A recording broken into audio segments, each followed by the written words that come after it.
G'day everyone, what's up? Welcome back to Pint Party, the Twitch channel designed to turn a game and a gimmick into a tax write-off. I'm John. And today we're going old school. I'm going to play around with pages.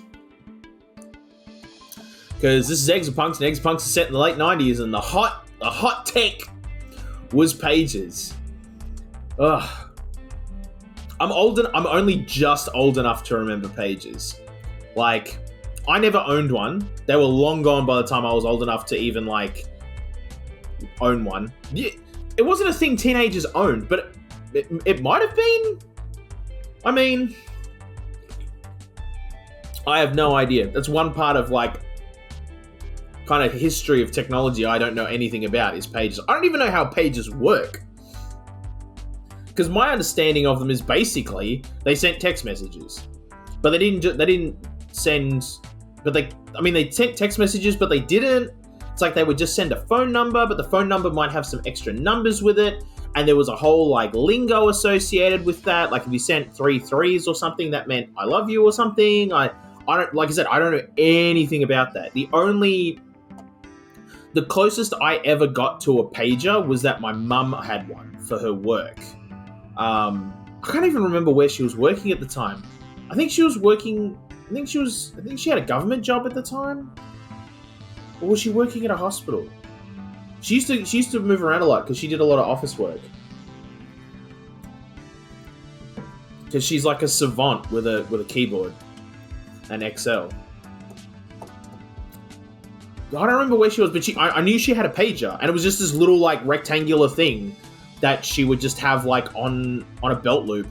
And it kind of, like, I mean, it didn't stick out because, like, my mum knew, like, knows a thing or two about clothes, and she knew how to dress herself to, like, make it kind of blend in, and it kind of looked like a tradie with a work phone. Like, I don't even know if this is still a thing, but, like, I remember back in, like, you know, kind of like, you know, the right at the start of the 21st century, when, like, the Nokia 3310 was, like, the phone. Like, if you were going to get a phone, you wanted a Nokia 3310. That was, like, the best phone you could get, hands down. Like, it would be several years before the iPhone would come out. Like, multiple years before then. So the 3310 was it. And, like, if you had one of those, you were it. And, like, my dad had one, but he got one like as a hand-me-down from my uncle, because my uncle very quickly moved on to, like, the Motorola Razr, like, flip phone series. At that point, this is all still, like, before pre-iPhone. And touchscreen phones being a thing, and smartphones and all of that. And, like, yeah, and you could buy, like, these little cases for the 3310 that would hook onto your belt loop, and every tradie had one, because I imagine they kind of felt like, I mean, I know my dad used one, even though he wasn't a tradie at the time. He used one because he felt like Captain Kirk. It was sort of like he had his little communicator there in his pocket. He could go, and the second he could get a flip phone, he was straight on that for that exact reason. He just ditched the 3310 and got a flip phone just so he could pretend to be Captain Kirk. And I kid you not, the way, you know, with a flip, like most people with a flip phone, they would, like, open up the phone and just talk like that, just like a normal telephone. He would, like, flip it open from the top and then talk at it like that, like it's a communicator in Star Trek. And I remember him doing it. I have very clear memories of him doing that. But yeah, so my mum used to wear her pager, like, on a belt loop kind of the same way, and it kind of worked, but I never saw it actually do anything. Like, it was just there. It had a little liquid crystal display. It was black. It was about yay big, but that was it. I never saw it turn on. I never heard it beep or anything. So I really don't know anything about pager technology, like, at all. My understanding is it uses a whole different communications protocol to even, like, text messages and stuff. So, yeah. We're going to play with pages today, but in, like, you know, a cyberpunk Exapunks way that has nothing to do with real pages, I think. I don't know. I seriously don't know. I should actually do some Googling. I might do some Googling, like, later on and, like, be like, yo, how do, like, go to How Stuff Works and just be like, how do pages? Because I honestly don't know. But what we got to do today is we got to send a message on all of these pages. So we're sending a text message. I mean, basically, we need to text a whole bunch of people saying come through. But we want to send them a weird message. This one, hey, would you write so now and relieved? And I'm pretty sure, yeah, it's like a different one. Do you think I am to see by man the ways and all this kind of stuff? Anyway, we want to send that to all these pages, but here's the tricky bit. We can't just do it one at a time, because if we could do it one at a time, this puzzle would be super easy. You would just dial in, transfer the message, send out the page, disconnect, do it all again. And we've done that puzzle before. We did that when we war dialed and we picked up all the phone numbers. We're kind of just, instead of copying a message, we're writing a message. But we could recycle a lot of that code. But we can't do that here because we need to have every pager, so all 8 of them, send the message at the exact same time. In the same cycle, is what it says here. So if we think of a cycle, it's not accurate, but if we think of a cycle as a second, they all have to send in the same second. Which is a pain in the butt. Oh, that's gonna be a pain. So I left a note for myself yesterday, and that was like basically how I want to flesh this out. So this exa is going to grab this file here, which has all the phone numbers in it for all of these. So we already know all the phone numbers, and we'll dial a number, and then we'll send an exa into the pager with the message that we're going to copy.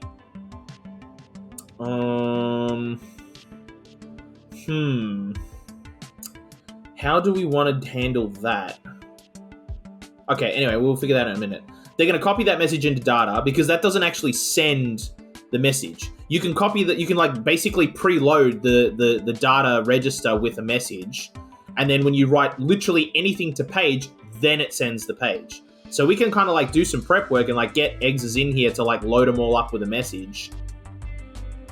And then they're going to sit in there and wait because once we've disconnected, we can't communicate with that exa at all.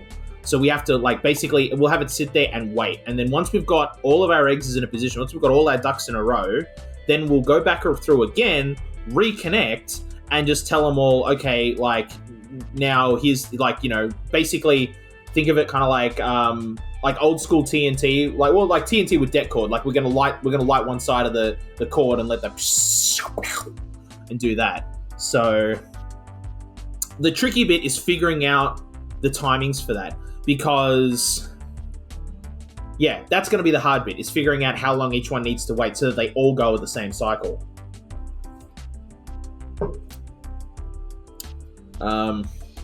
So yeah, but we can kind of tackle this in 2 parts. We can tackle this, we can get all the exes in position, and because we'll just have them all wait.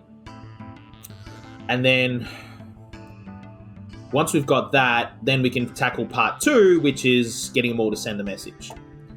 Okay, so I'm just gonna like control cut and paste that up here, just so that we can like look at it, refer back to it for now, but we don't really need it because it's just comments. So the first thing this one's gonna do is grab that file and come into here. That's great because we're gonna need to dial everything. So we need a phone loop for dialing a message, and the way I see it is I was thinking about this last night. This is the only thing I had a real think about, just because like I wasn't sure how to do sending everything in the same cycle. Like I had no idea whatsoever how to do that, but I think I've got an idea about dialing the numbers. So what we're going to do is we're going to do mark counter, or we'll call it phone counter, I should say, because we might set up a second one. So we've got a phone counter, and all that's going to do is copy 10 into T. 11, because there's 11 numbers. And then the phone loop will just dial the number. So it will copy F to dial, and then if true, jump to phone loop. And that's just going to go through and dial 11 numbers, which is great. And then once it does that, it'll then fall through and test for the end of file. And if it's not at the end of the file, it's going to jump into phone counter. So that's the basic premise of it. We need to add more to this because we need to add in like, you know, replicated exes and stuff like that. But that's kind of like the basic bones of this whole loop. So we're going to fall into here, get our counter, then we dial the number, then we check if we've dialed all the numbers, and if we haven't, we just start that whole process again. It basically means we don't have to like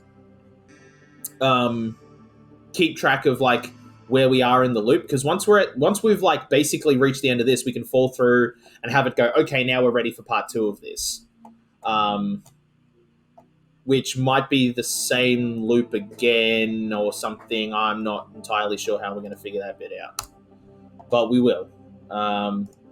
But before it tests the end of the file and then like jumps back into the loop, once it's like fallen through here, this is where we're going to have it create an exa to go in here and do stuff. But now we need to figure out how that exa is going to like grab a message.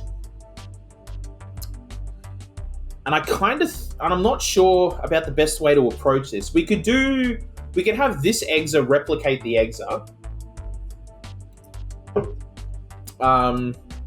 And grab this file, but not come back into here. Like, we would just create a temporary exa whose whole job would be to grab that file, bring it in here, and just go and blow itself up. But if we're doing that anyway, what we might as well... Well, yeah, no, actually, okay, no, because then we're going to introduce too many exas, actually. So, yeah, actually, no, we're just going to do that. I was gonna say we could have this one do all the replication, because it's going to be like, and have it hold the file and just send the message over. But no, I'm going to have the replicated exa grab the file, go into the pager, transfer the message, and then that message will just sit there, as far as I know. And then we'll have it come out, drop the message, go back in. Although that increases our activity score like a lot, doesn't it? Yeah, that's also adding a lot of extra code. Yeah, no, because that'll add a lot of code that we don't really need, where we could just have it like, have this one just go replicate. So we can set this one to local. Once it's dialed a number, it can just go, okay, I'm gonna, okay, I dialed the number, like, do something, and we can have it copy, I don't know, 333 to M. I'm pretty sure 333 was a bit of lingo on pages. I don't remember what it meant. I'm pretty sure it meant I love you. I'm pretty sure like it was like little hearts was kind of the idea with that one. But I don't know. That's the only one I know. I don't know of any other pager lingo, because like I was like 4 years old in the late 90s, 4 or 5. So yeah. That's like, I only know about that one from, I think I saw a movie from the 90s or something, and they mentioned that, like, oh, this is a pager. It was like, it felt like it really was a product of its time, because it was like, pages must have been like a brand new thing, because they were like, it's a pager, it's the hot new tech, and you can do all of this stuff with it. Yeah, I don't know. Oh, bloody hell. Oh, my nose is threatening me to sneeze again, but then it won't do nothing. Okay, so we'll have it send that over, and that'll send it to this exa to say, okay, like, go ahead and do stuff. And then we will have it wait for bounce back. And we don't need it to send a kill code. We don't need it to send like a kill code or anything at this time, because remember, this is all just going to run till it runs to the end of the file, and then we can have it do stuff here. So we're going to go through this 8 times, like, kind of no matter what. So we don't need any extra business. We just need to send back literally anything to be like, continue the loop. So let's get this code in Expo written just to match. Okay, so it's gonna grab file 300, grab 300, and then link 800, and then we'll need to put this in a loop because we want it to kind of like repeat this at least 8 times. But how do we want to handle this? Because, okay, I'm going to leave the X register free for now. I don't want to do anything to the X register in this exa, or it's, no. Okay, so here was my thought. I wanted to leave the X register free because I want to leave that free to put in a timer. So we can basically have the replicated exas born with a timer in there. What that number is, I don't know yet, but we would just leave it for now and we'd come back and put in a number later on. But the idea is that way each one is already born with a timer, and then all we have to do is go back around and like light the fuse. Fuse, that's the word I was looking for. We have to just light the fuse. That's all we would have to do. And we might have to do like a little bit more maths with the counter, because I think we would have to offset each one, because we're going to dial in, tell it to go, disconnect, dial in, and like obviously that cycles on its own. So we would need to like figure that out. But I feel like the easiest way to test that would be to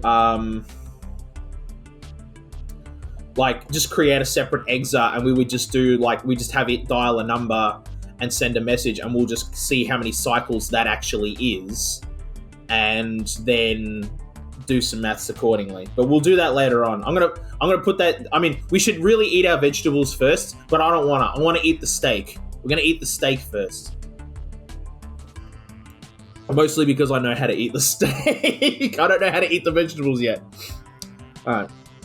So we go in here, and then we need to create a loop, and we'll call this message.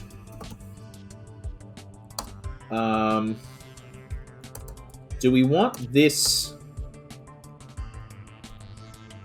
to have a... See, we could have a timer in... We could have a counter in this one as well. Oh, wait a minute. Yeah, no, that's fine. We can have a timer in this one as well, and just set this one to 8. So it'll do this whole loop 8 times, because we know it needs to do this bit 8 times.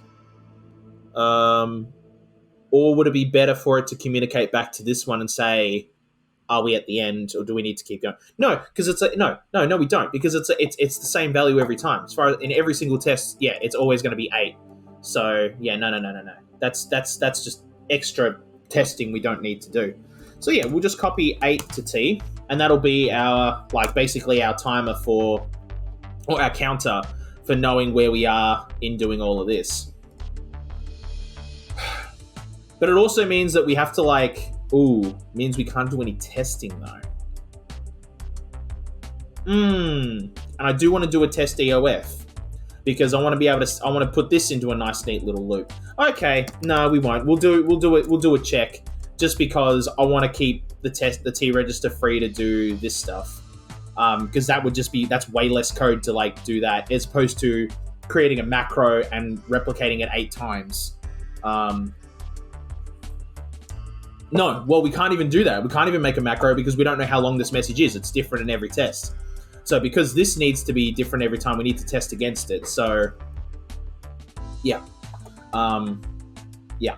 So the first thing it needs to do though is create a bot. But it needs to wait. It needs to wait for that. So, well, actually, you know what? No, we'll create another, not a loop. It won't be a loop. We might get rid of it called mark. Well, no, we will, because we want to jump back into it. So just for now, it's start. And it's going to, this is where copy M to X. This is where we need something in our, well, no, we can put it in our T register. We can put it in the T register. In fact, we don't even have to send 333. We could send in another number to make our countdowns. No, we're not going to do that. Anyway, copy M to T.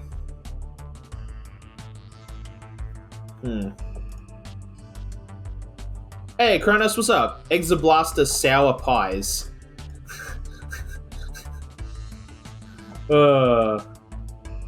Yeah. They kind of do look like raspberry pies, don't they? Yeah, that's cool. All right.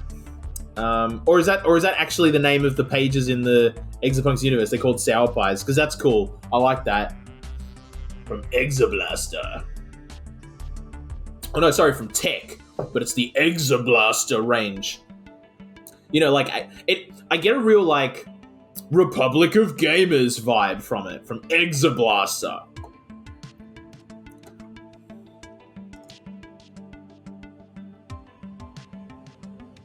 Oh, okay, right. Okay, so that was supposed to be a picture, and it just, oh, okay, right, cool.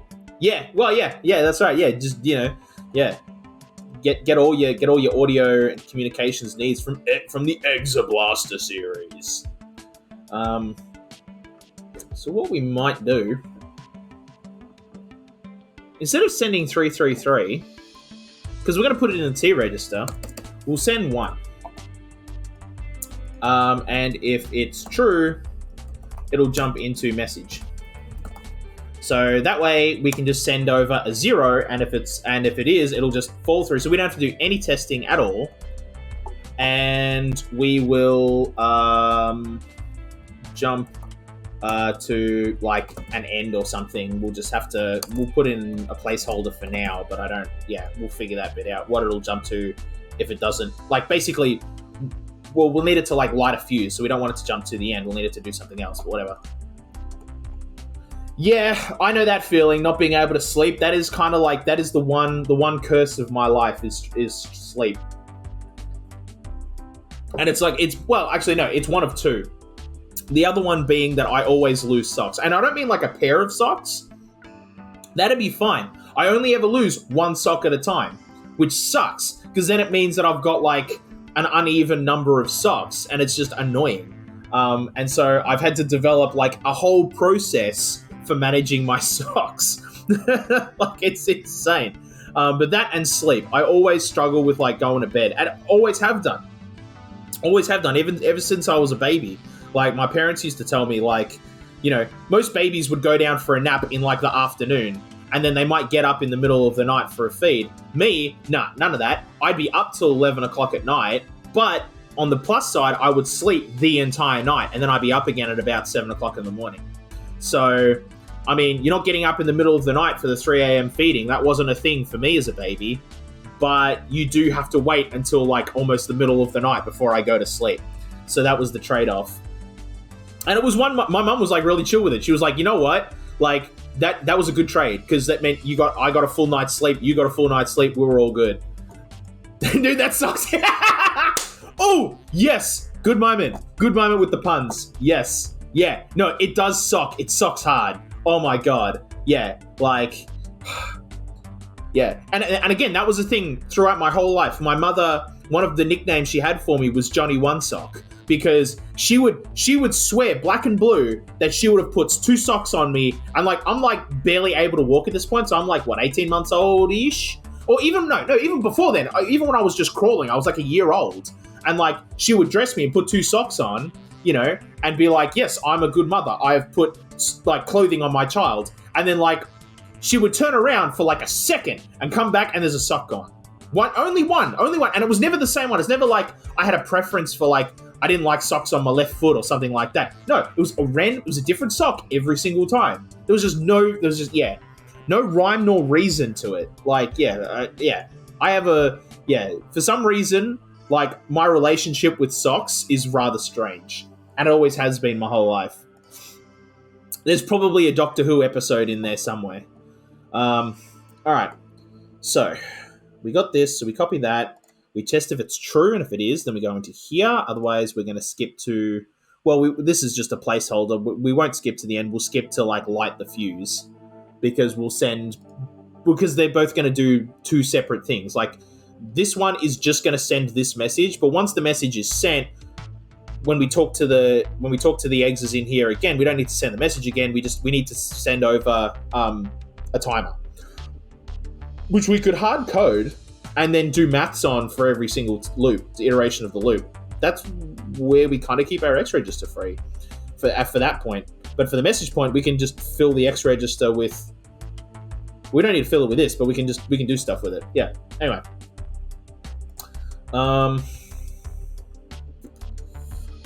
Yeah. Okay. So, how do we do a message loop? Because we need to create an exa first, and I don't want to create an exa every time. We just want to create an exa and send a message.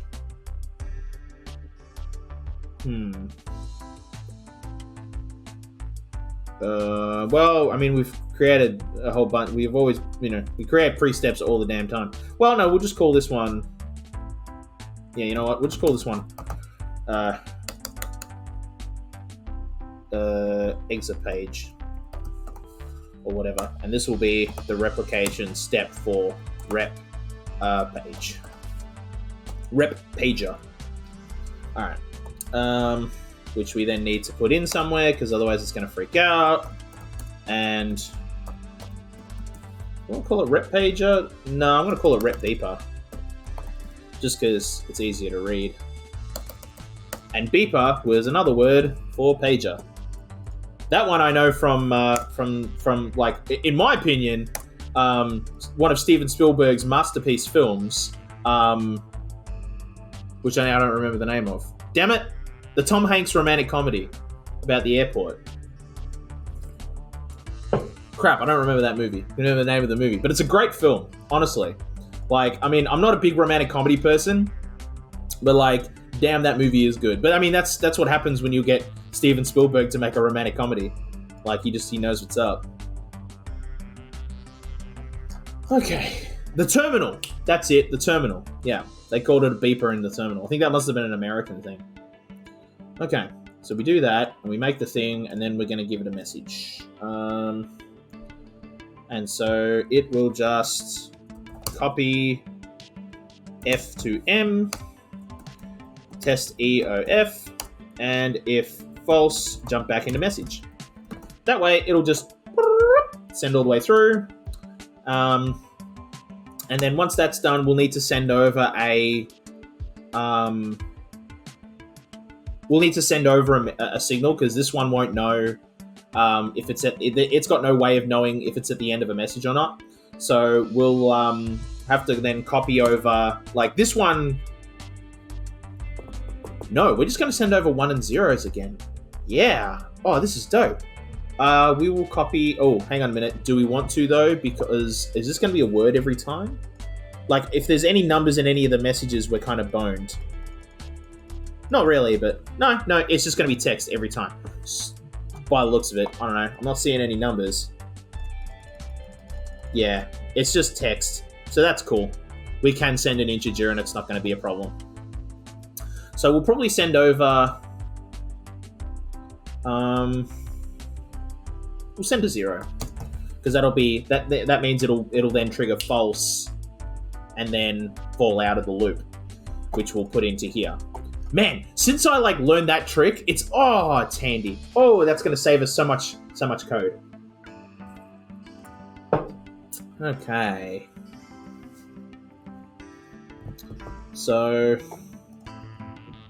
this will have to do another thing, but actually, the other thing it needs to do, because this is in global. Oh no, because this is, we need it to actually start in local mode, so that it can because this thing needs to send a message to say, okay, you're ready to go. So that means it needs to be, it needs to be in local here.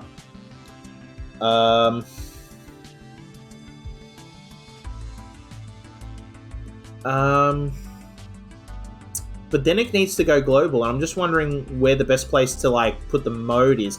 I think putting it in here is probably the best spot, because once we've got that message, we then always will need to talk to these guys, and if we don't, we can just change it back somewhere else. So actually, mode. Once we've got this, then we'll check if something's true or false. Yeah, and that'll put us into global. And this one is just going to stay local, because these two are always going to talk to each other. But we need the global because we're talking across phone lines. I don't know what the best way to describe that is. Okay. So now that puts it. That'll put it in global. Okay. So that makes all of this stuff work. That'll be born global, because it should maintain the M register settings from this one, which we've done up here. And then this will need to loop back in some way, but actually, once it's sent the message, that's all that needs to kind of do. So jump to start. Yeah, and then it can just wait again. Ooh, actually, no. Copy 0 to M, then it'll go local, and then jump to start. That's actually the way to go. Yeah. Yep, that's cool. Or do I want to put that up here? Because we're going to need to do that for... No, No, once we get told,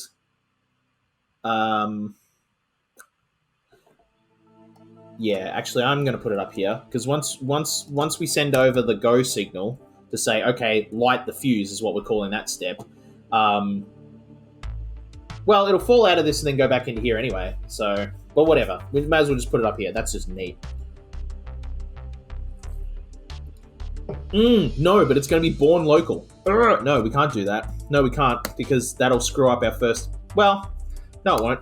Not if we start at global. That works. There we go. Yeah. Yeah. Because it's literally just for like that first one, it would screw it up, but after that, it would work perfectly. So if you keep it born global, then it doesn't matter. Okay. So now we got to put in stuff in our replicated exa. It needs to... I think it's a link 800 for the dialed in number sequence. Let's have a look. Okay, so dial a number. I've literally... Yeah, it's an 800. Okay, so yeah. So link 800. And then it needs its own loop. So it will need to... no, not... I'm getting ahead of myself. Mark rep... data loop, we'll call it. Rep data, actually, is what we'll call it, because we're going to write into the data register at this time. Okay, and this will copy... So wait, hang on, aren't we sending... Oh yeah, because we would send a 0. No, actually, we're going to send a 1, because it's going to be born with a 0. Is it? I think so. So we will copy M to data, and then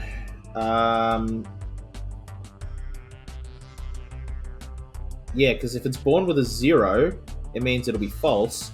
So, oh, wait a minute. We don't want to copy over that message though.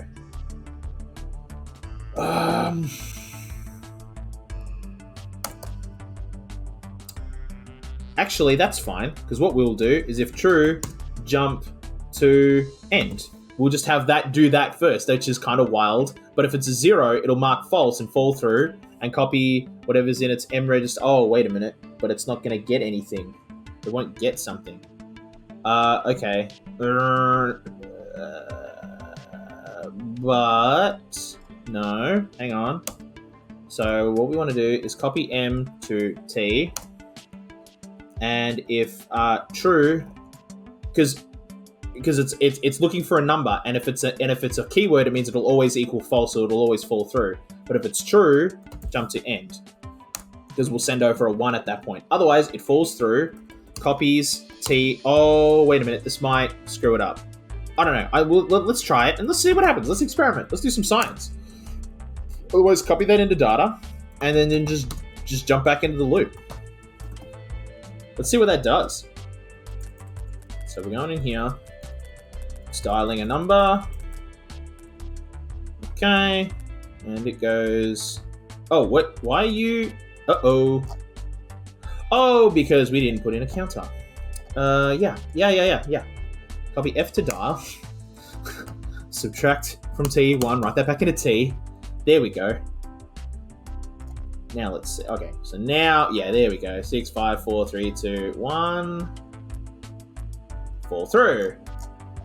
And go, oh, wait, hang on. Oh, yeah, no, because it's born local. Yeah, no, switch to local there, yep. And then it's waiting for a message. It gets a message. Sweet, sends it over. It goes cool. Goes global.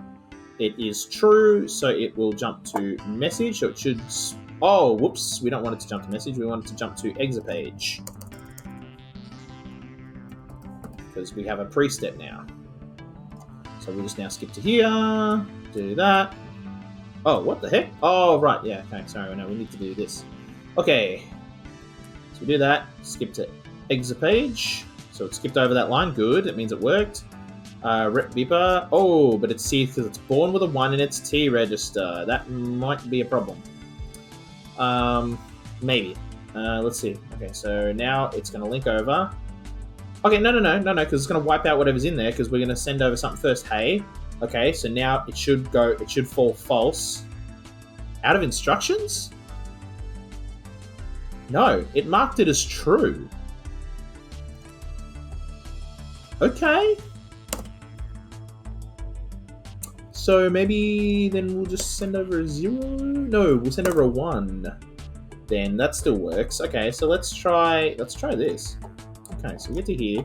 We link over. We get a thing. It's gonna read. It should read true. Apparently, yeah. Copy T to data. Okay, so it maintained the message in there. Sweet. So we were able to write something into the data register. We jump back, waiting for the next message. Okay, and this is working too. Okay, that's cool. All right, that's a bit strange. I thought that because it's doing I thought it'd be doing like a keyword number thing in its truth table and comparing a keyword and a number.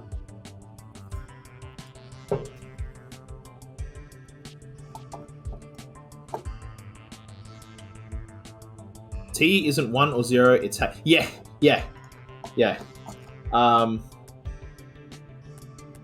So then, hang on a minute. So now I'm sending over a 1. So is that going to read false?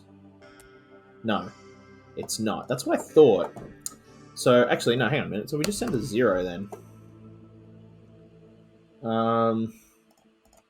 Let's do this.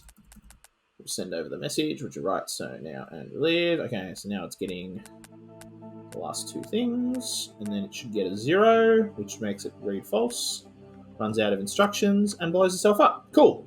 Okay, so we don't actually want it to blow itself up. We want it to actually like go into a waiting state, but that tells it that it's skipping over this, so we're only sending the message.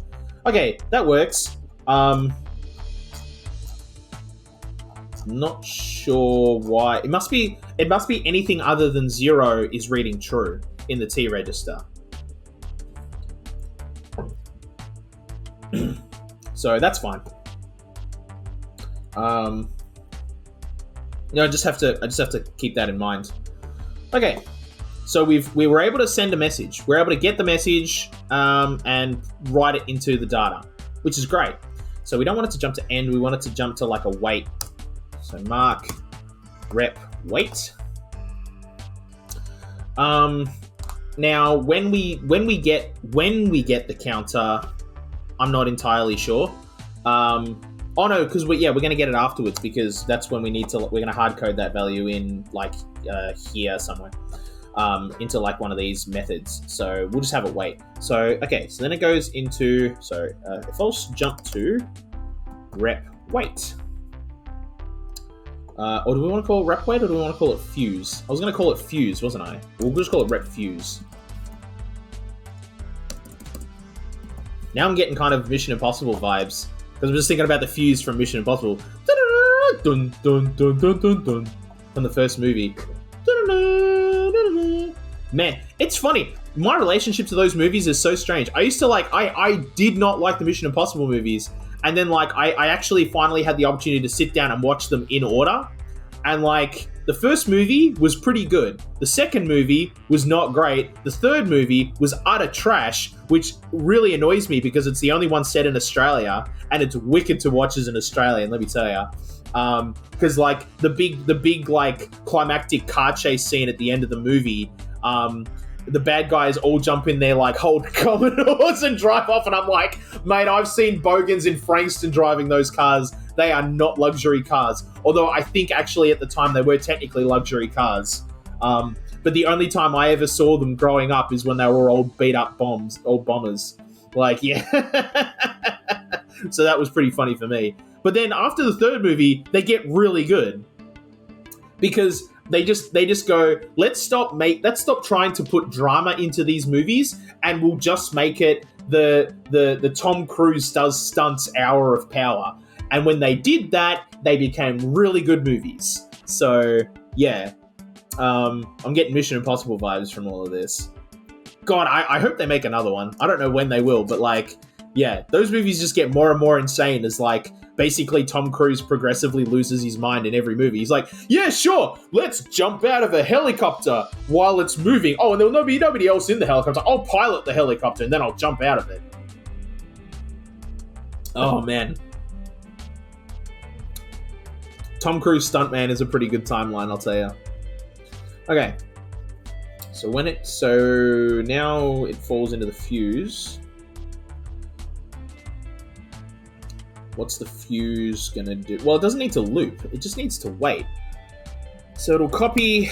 So it'll just wait for something on the M register, and it's gonna send it through, I guess, to the T register. Because what we'll have it send through is the timer.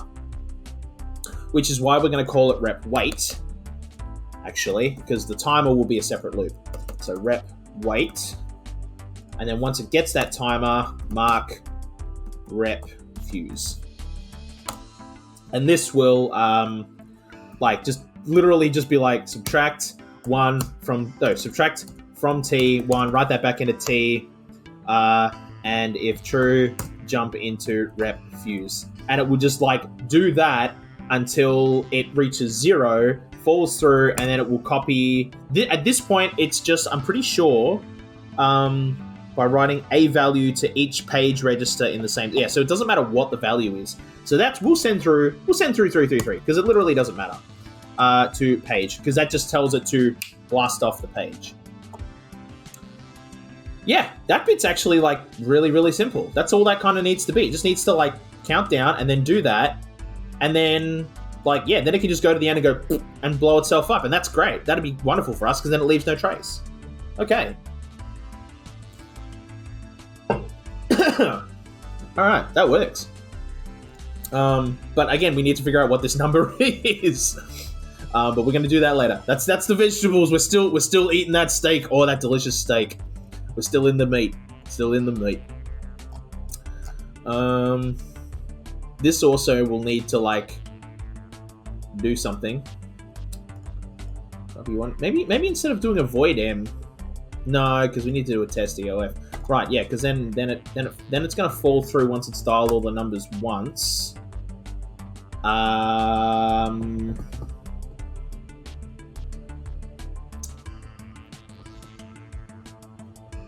See, I could then just loop it back. Like we could do like a seek. Well, we need to do this anyway. We need to seek 9999, negative 9999, because we need to go back to the start of the file with all the phone numbers, because we will need to redial those numbers again.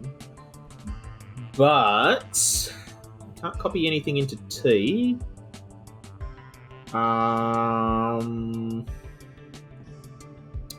But we're also not copying anything into our X register at this point. So we could just like we could put our own little counter in there too. Because it's gonna basically dial all the numbers. It only needs to dial all the numbers twice. It needs to dial them once to get everybody set up, dial them again to send through the timers, then it needs to like clean house. So what we could have it do is, so actually we're gonna need an end. Mark end. That's fine, because that'll all. We don't need to put in any other instructions. So what we're going to do is we're going to, so it'll go to the end. Once it reaches the end of the file, add to x1, write that into x. So for the first time, test if x is equal to 2, because once it does this again, it'll do all of this, and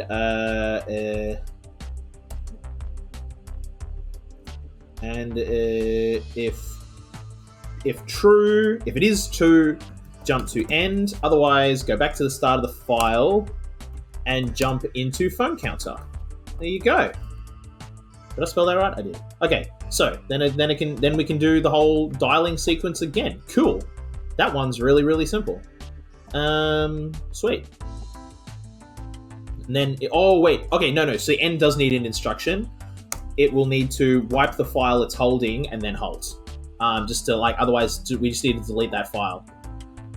Yeah, cool. Do we need it to send something? I think we do. I think we do. So the end will need to be a little bit more complicated than that, because I think this one's waiting. Yeah, copy M to T if true. Yeah, because we're sending a 1 to it. So what we need to do is at the end here, when we if true, jump to end. Otherwise, yeah, so we jump to the end. So what we need to do in here is copy 0, 0 to M, then do the wipe, because then it's saying, okay, false, because this is still going to be waiting for something, and it'll get a false, and it'll go to the end, and then it needs to clean house as well, so it needs to wipe, and that's it. That's all that one needs to do. It doesn't need to send any other messages, because this one's just going to fall through. And I think if I give it a wipe step, it'll go, I don't know what I'm doing, I have no file, and blow itself up anyway. So, it doesn't really matter. I don't need a separate end for both. Okay.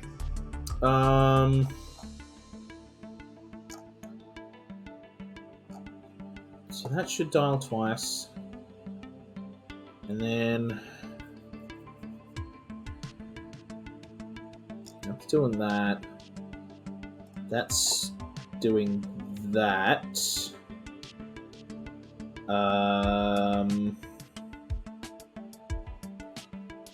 But we still actually no, because we still need it to.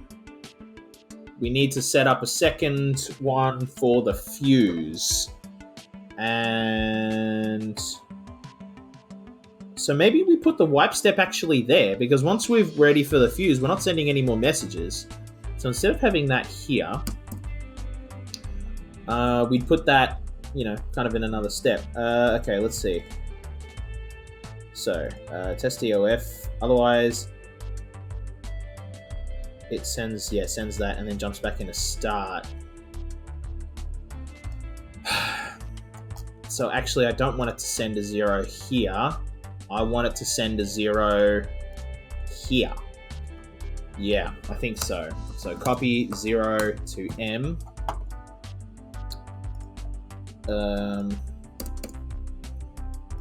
And then jump back in. Oh wait, no, hang on. Yeah, no, because once it runs through this once, then we're ready to go through it the second time, which is for the dialer, for the fuse. So yeah, we want it to read false. So when it reads false, it needs to not jump to the end, it needs to jump to mark, we'll call this one the fuse. So actually, so it'll jump to fuse. And so now it's going to dial a number and send through a 1 again, which is great. We can kind of use this as well.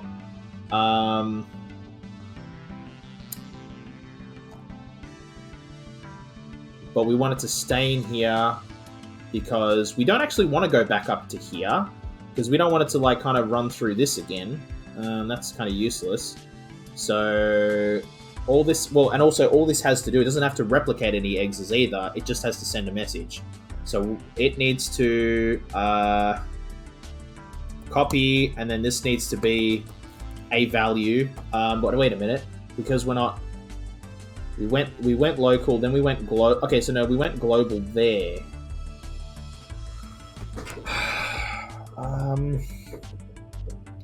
So that's going to run at least once to put us into here, but then we don't want it to run again. But we're always going to keep getting messages, and we need to keep getting messages from the dialer. So,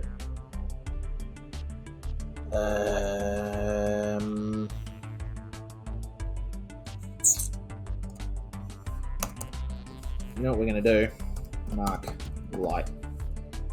So this will be lighten the fuse, which is what this is going to jump to, because we only needed to do it once. So mark light, and once it's in here, it then no. We're going to jump back into here. So no, we're not going to do light.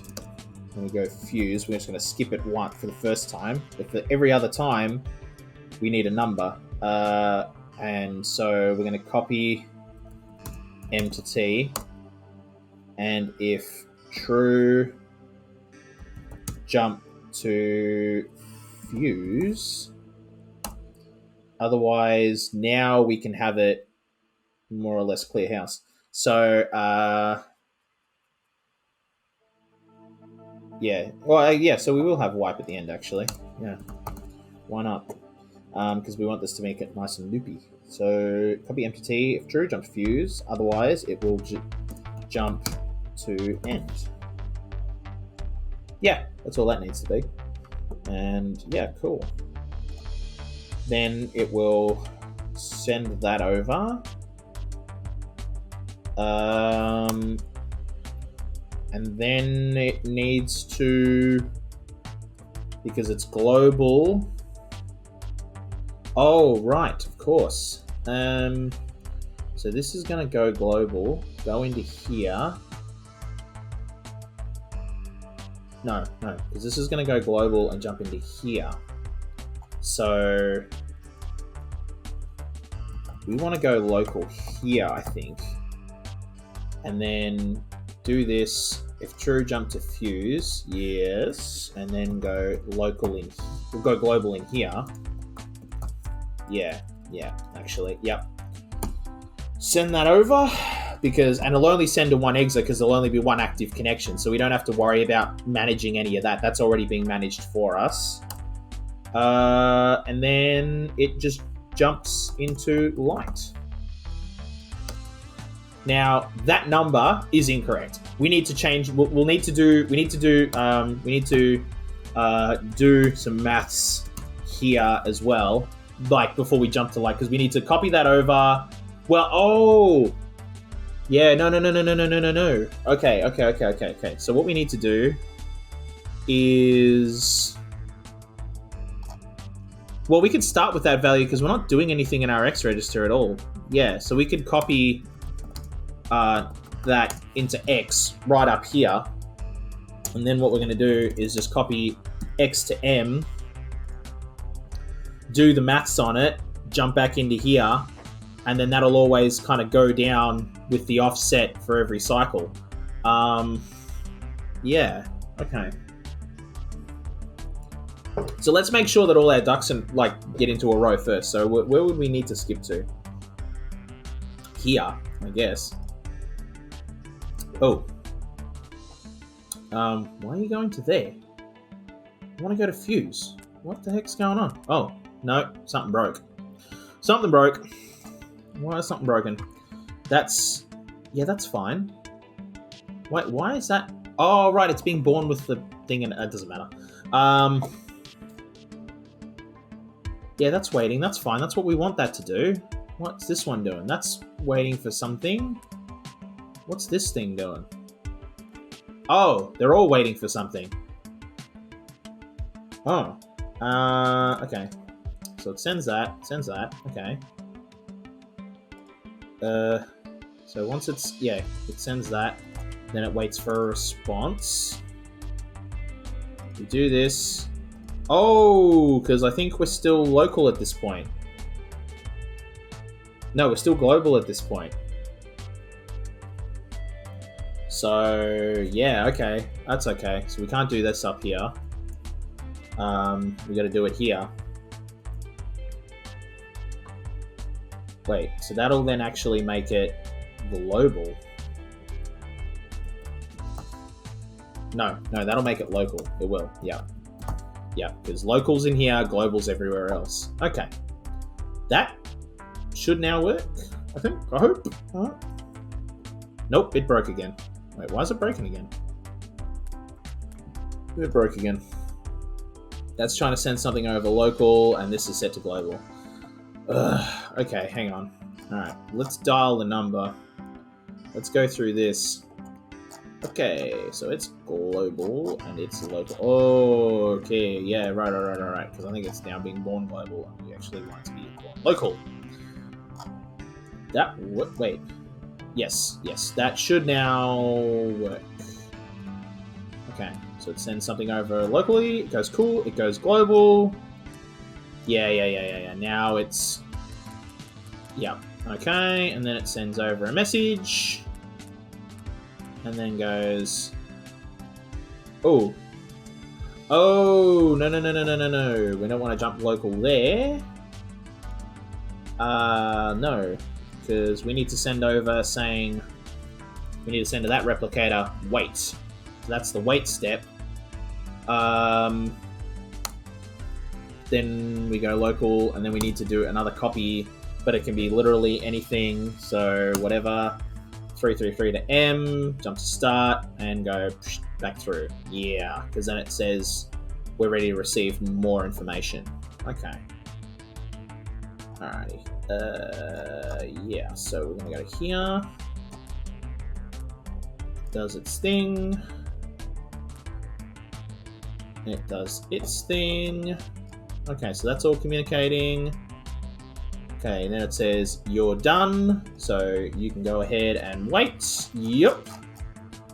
Then it went to local, which is great, and then it sent over a message, and that's received over here. Cool, and then that did its test. And then it went, okay, we're gonna dial another number, and this one is now waiting to get something. Sick. Cool. And then that dials another number. Did it? Did it dial another number? Oh, no, we need to hang up the phone. I forgot to hang up the phone. Okay, yeah. So, actually, so we do this, and then we wait for it to say, I'm all done, then copy -1 to dial. Then we hang up the phone. Yeah, and then we jump. Okay, okie dokie. Okay, yeah. Let's go. Let's actually get to this point. So, okay, and then it's sending over the message. So, actually, let's skip to here. Okay, so we send over the message, and then it hangs up the phone, goes back, dials another number, and then we get another number, another new connection, and we say, cool beans, send over another exa. Oh, and then it broke. Oh dear. Oh dear, that's not good. Okay, so hang on, let's get to here. So we get to here. Okay, and then let's dial another number and see what's going on with this exa. So it sends over this, copy empty, go global. If true, jump to exa page. Yep. Create another thing. Copy F to M, yeah, and this guy should just link 800? Yeah, he's linking 800. And, cannot read past end of file.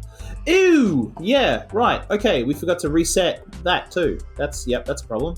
So we do all of this. Seek -9999. I keep forgetting. Yeah. I knew we had to do it. It was just, like, you always forget the obvious stuff. Okay, so that should basically solve that problem. If we just go to here, that sends that message, and then it's looping through again, and then we're back at the beginning of our file. Cool. So then if we do that, yeah, it sends through a message. Okay, so they're all running through. Nice. Yeah, we technically don't need this. Well, we need this step here, but we could do this at the same time as this. Like, we could send all of this, and then send that. Well, send that over, and then send. Well, no, actually, no. In this step here, we could have done all that maths. We could have just done, yeah. Oh. Well, we still don't know what the number is, though, anyway, so it doesn't matter. Anyway, let's make sure this works. So it should just break by filling everybody up. Yep, that's doing that. That's doing that. That's doing that. Okay, so we can... So everybody... Yeah, and then it freezes. That's fine. Actually, why is it freezing? So that's... Oh, right, because it's copying X to M... Yeah. That's on global. Oh, and that's on local. Right. Ew. Right. So, yeah. Okay, that's cool. That means we can get rid of... well, no, because we need to... No. No, so that's... Oh. Hang on. Let's just jump to here then. Okay. So we jump to here. We're in global. So we're going local. Yeah. Oh, right. right. Yeah, no. We want to stay global. So yeah, no, that's bad. Wait, why are we? Oh, right, yeah, because we're global here. Right, yeah, okay. So just get rid of that. Well, we might need to bring this. We need to put that mode somewhere else. Do that. Do the maths.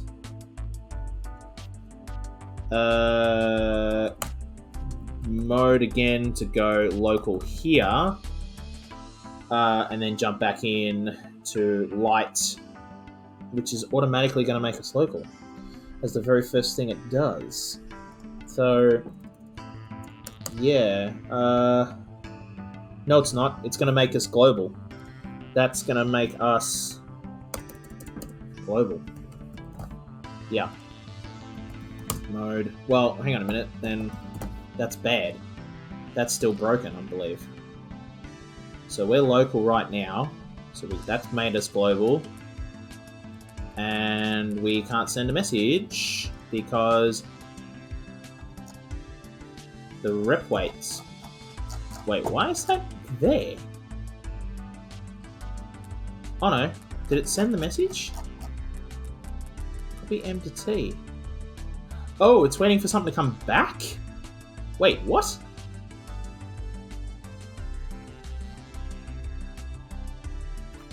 Oh, right. Yeah, okay. Yeah, right. Yes. No, it is. So, no, that's what broke. So it's gonna start, wait, this is gonna make it global and then jump into here. Okay, so then it needs to do, and then it needs to work out if it's alright, if it's lighting its fuse or if it's gonna end, okay. And when it lights its fuse, what it needs to do is go mode in here, which is global, copy it over, do its maths, go back to local, which will then jump into light, and then it's in local to receive more information. Okay, so it's in local, gets, wait, hang on, did I just skip over a whole bunch of stuff that I didn't want to skip over? Wait, light? Yeah, I want to get to here. Why did it skip over all of this? It jumped into fuse, which is now in local mode. What the hell? Ugh. Okay, something's breaking somewhere. I want to jump just to here then. Yeah. Okay, so we're at global. We go to fuse. Oh, which is going to make it local. So, yeah, actually, no, we don't want to jump to fuse, then we want to jump to light. Actually, we kind of fixed the problem that I think we were trying to solve up here. We just jump to light. That stays global. Goes into here. It gets... Is it getting a number? Oh. No, it's... Oh, no, it's waiting on a number. Right, okay. Yeah. Okay. Cool. And then it sends a number saying, hey, you're all... Wait,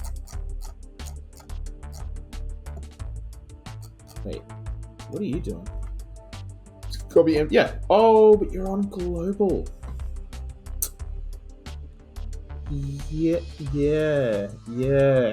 Okay.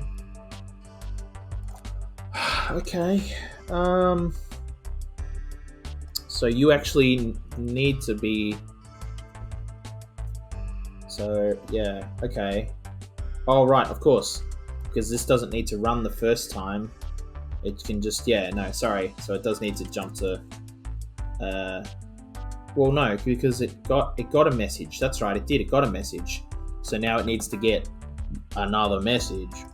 So we want to make sure that we're local. To get that message, jump to fuse, which puts us in global. Yeah, actually, I think that's going to work. So let's jump to here. Okay. And then it's now waiting for something to come back. And it sent a message. Cool. And it says, yep, go to fuse. Go global. Oh. Send over the number for the timer, which is what it was waiting for. And it starts counting down. Dope. Okay. And then it should now. Oh, wait a minute. Is it waiting for something to come back? What's this doing? What's this? Oh, hang on. Yeah, this is now stuck. That's now stuck. Oh, okay. Hang on. Let's just go back to it. Let's go back to here.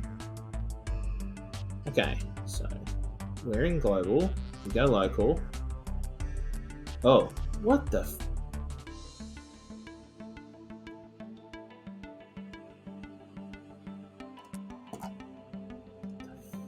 What the heck's going on? It's in global. Yeah. This is about to dial a number. That's fine. Jumps into here. Goes local. Yeah. Then it waits for a number to come through, which is fine. It's dialing a number. I think I might be just a bit too impatient with like waiting for this thing to go. Yep, there it goes. Cool. Jumps into fuse, which puts it in global. It sends over a timer. Goes back to local. Ooh. And that's, yeah. That's where it's breaking. We're doing that step too many times. You don't need this step now. Yeah. Because we're doing that here. So that, yeah, that's why it was breaking the first time. So we can skip down to here actually. And then wait for the number. Sends over a number saying, you've got a number. Cool. Send this number. Sweet. Go back to local. Wait for another number. Oh, but it's waiting for... Yeah, this is waiting for a number back. Okay, no. That's fine. That is actually, like, totally fine. Kind of. Yeah, kind of.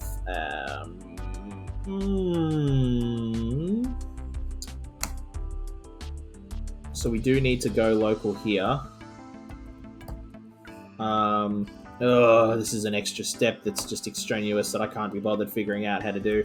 Copy whatever to M. Go back into global. Jump back so then it can go to local.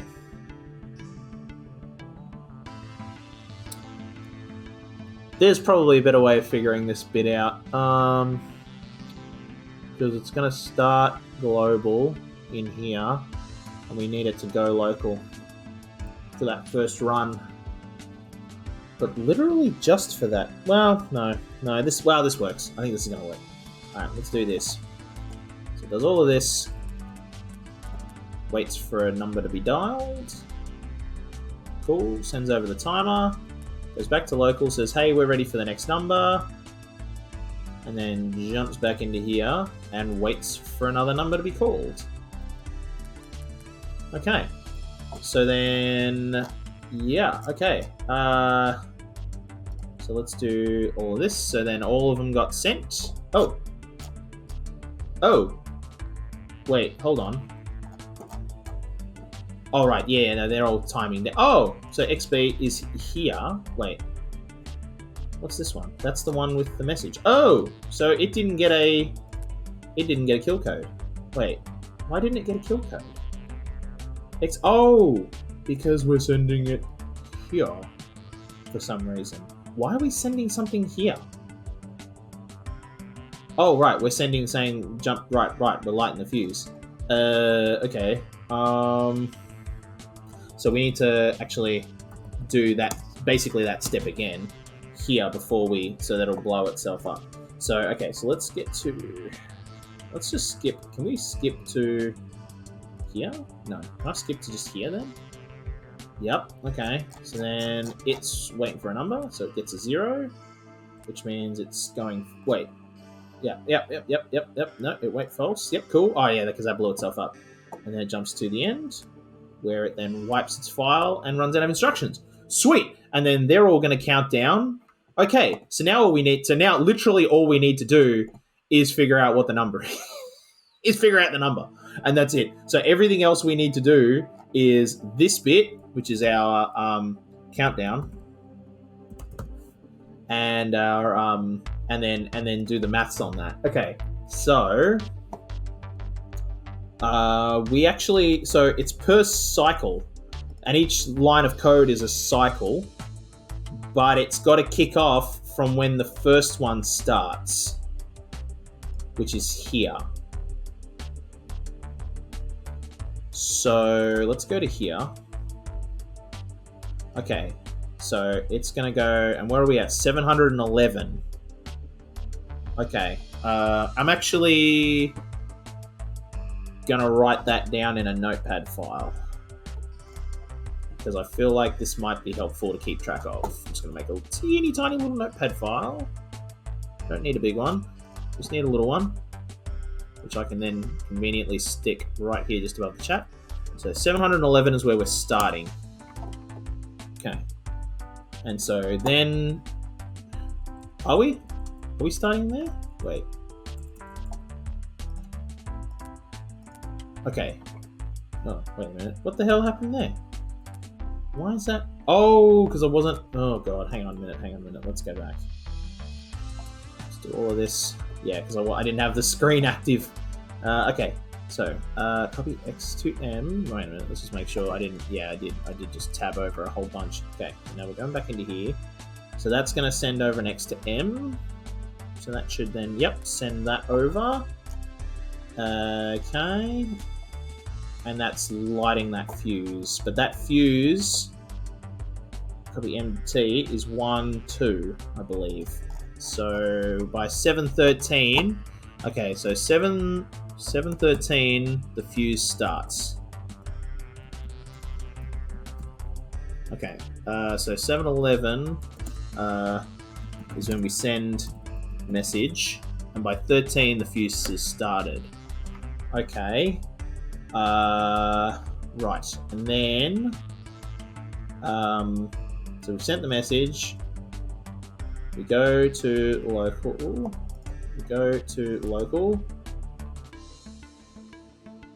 we say, give us the next, set up the next number.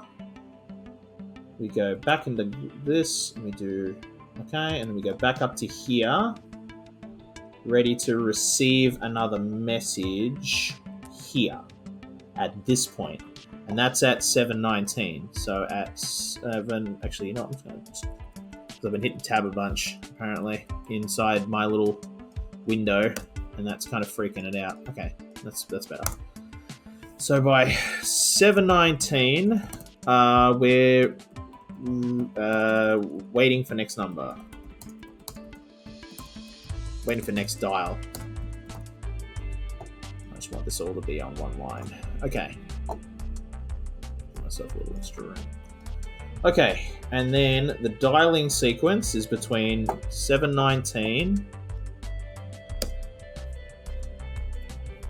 So between 7:19 to 7:19 to what? So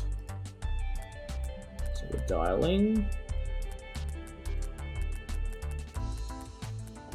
Actually, let's go up here and wait for the thing to time out. So we know that we're getting the message here. Okay, so the number, well, the next message, I should say, is at, no, not 7:53, no. Okay, so it's at 7:54, we get the next message. So 7:54, next message. And then when does that next message actually, and then when do we actually send the next timer? So, okay, so we need to go back to here. So we do that. We're jumping into fuse. We're going global, and then we're sending a message here, but it's not being received until there, which is then when the thing kicks off. So that's 7:59. Okay, so 7:59, next fuse lights. Okay. So that whole process, and we need to add one to this because we're going to do maths. So that from, okay, I need my calculator. Okay, so 759 subtracted by 711 is 48. And then we need to add however many cycles it is for us to do our maths on, and that, yeah, okay. So we need to basically, if we subtracted 49, let's say, every time. Well, actually, you know what? Let's write this out, and then I'll leave that calculator open for now. Ooh, I can't see chat if I do that. Oh god, nope, oh god, everything left my screen. Why has everything gone from my screen? No, don't do that. Bring everything back. The follies of working with one monitor. I can't wait to have a multi-monitor set up again. I haven't had one in years, but like, god, once you go multi-monitor, you never go back. Although, unless like, I don't know, people with ultra-wides seem to be okay, but I don't like the idea of an ultra-wide. I don't know why. It just seems like watching like a movie in full screen would be a pain.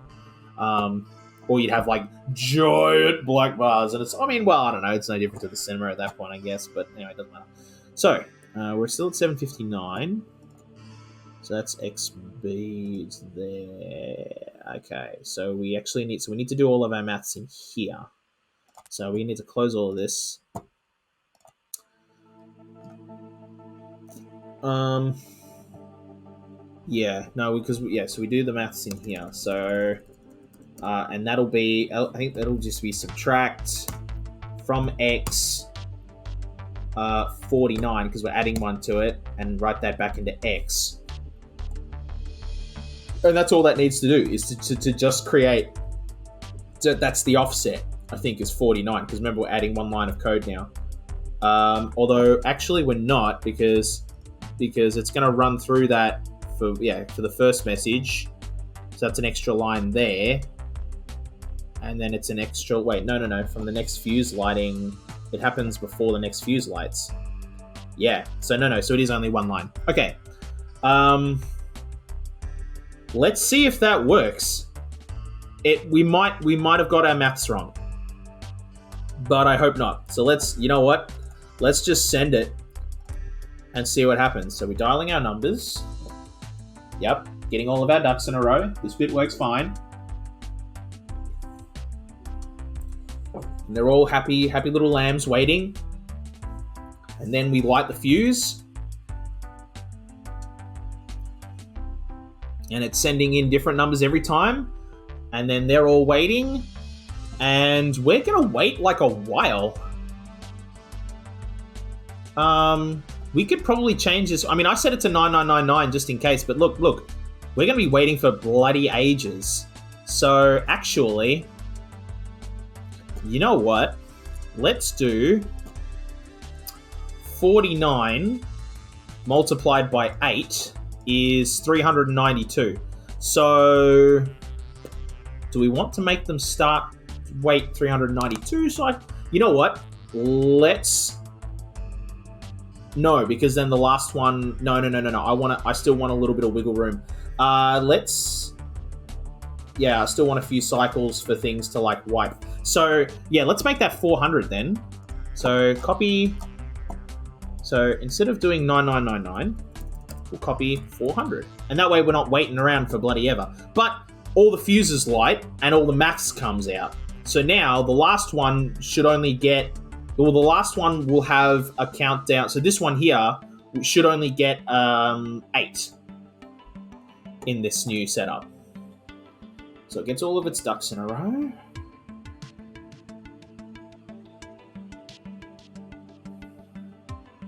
Right. Good. Okay, and then it gets sent a message. Yep, and it's counting down. And the last one should only get 57. Okay. Oh, nope, they're not sending in the same cycle. That's bad. Okay. Nope, we screwed up somewhere. Wait, I did 49 times... Oh, did I do 48 times 8? No, I did 49 times 8. It is 8. 1, 2, 3, 4. Yeah, 8.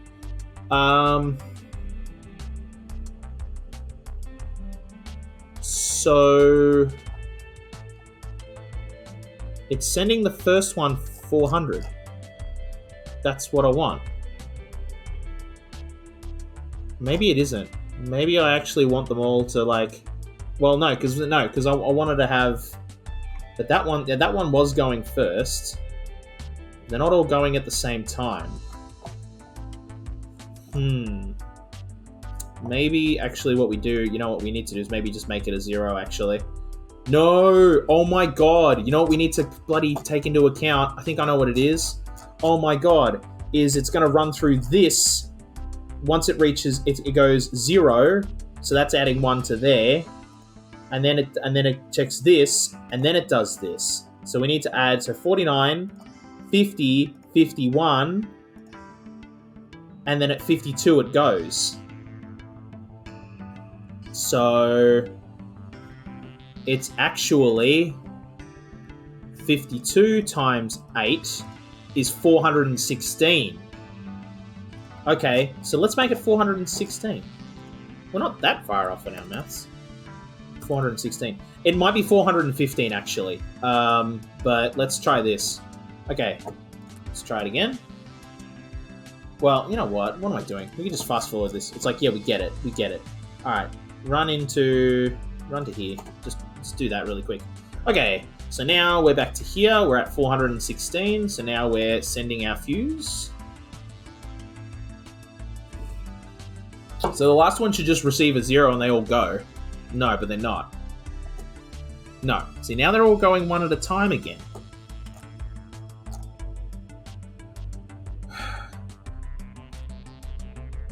So it's immediately subtracting 1 from it.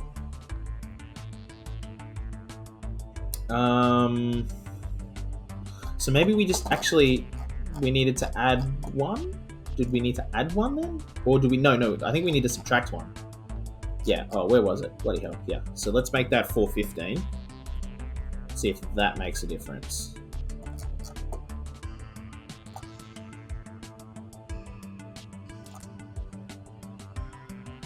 There's the counter going. 219, 170, 40.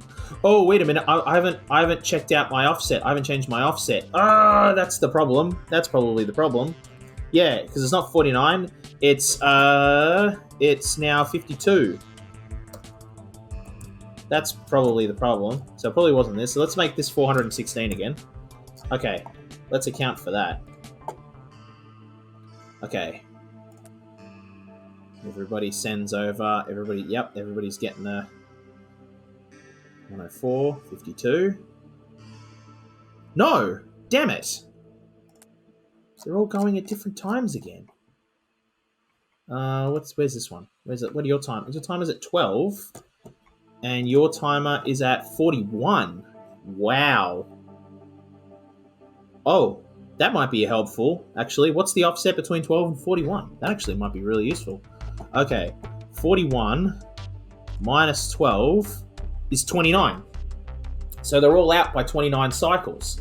So what if I offset them by a further 29 cycles? So if I go, maybe if I go 52 plus 29 is 81. So what if I subtracted 81 from 416? Let's try that. Okay, so here, 81, and let's see what that does. Let's go into here.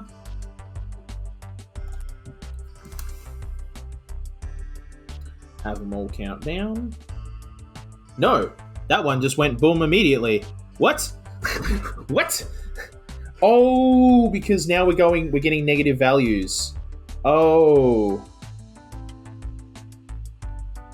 Okay, hold on.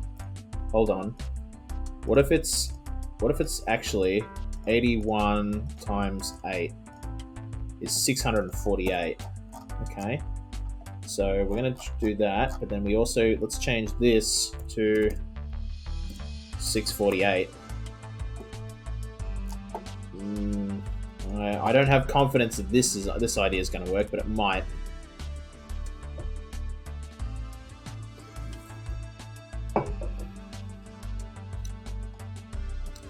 So they should, nope, and then it blew. It blew early. Yeah, okay, they're all still going early. I'm going to do this. Okay, so it gets to here. Okay, hang on a minute, actually. So the first exa, let's do this again. Let's do it, start another one. So at 7:13, Oh, right. Oh. No. 713. Yeah. That's what we said. The fuse starts. Okay, so no, that's still correct. Okay. Fuse. Okay. Let's say 713. First fuse starts. When does the last fuse start? So let's go to here. This will be Expo 7. And let's skip down to here. Wait, hold on. No, hold on. No. On this one, I want to know when that one goes. Oh, for God's sake. Now it's dialing numbers. Oh my God, I have to wait. Yep. Okay. Now we're sending another number. Okay, hang on. This Exba. So we want to go to. I want to see where we're at when we get to here. Okay, that's it. 1040. Okay, which is, I don't know if that's no. So no, 713 to 1040. That's a big jump actually between the first and the last, because that's, I think, really where we need to work it out. And that's sending its message when. That's when it's receiving its message. So okay, hang on. First fuse starts, and then so when does this fuse start? This fuse is going to start here at 1042. So 1042 is the last fuse. So we'll call that last fuse starts, and this is first. Okay, so I think the maths is good. It's just our variables were wrong. So 1042 minus subtracted 713 is 329. Okay. And I think it's subtracting 81. So wait a minute. Hang on a minute. Okay, how many times was it? So 329 divided by 8 is 41.125 recurring. So every 329. So no, after 329 cycles, the last fuse lights.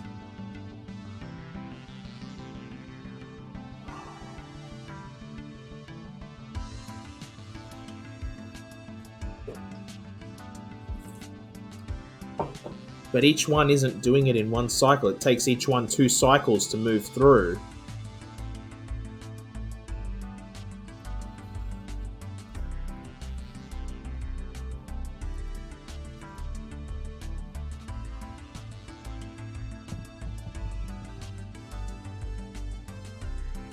How the hell do we do the maths on this?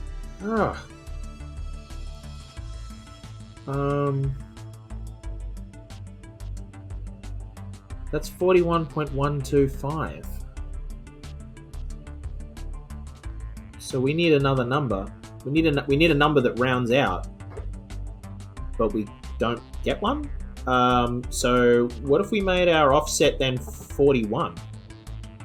So if we subtracted, hang on a minute. If we subtract 41 from, that's 648.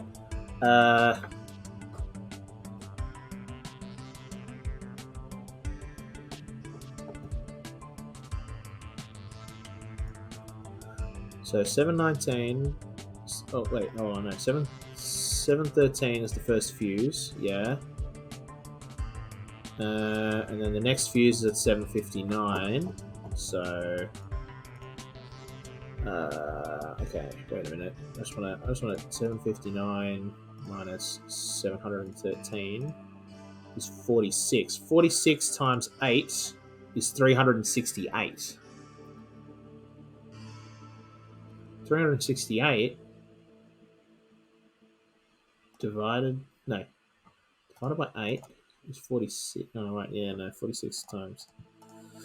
Yeah, okay.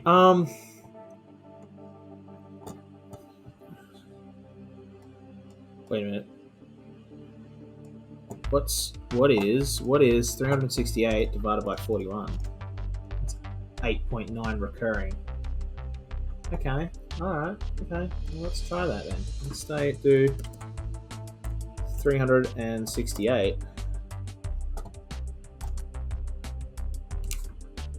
see if this... Well, oh, wait a minute. What am I doing? That's right. No, we were going to skip all of this by just doing this bit.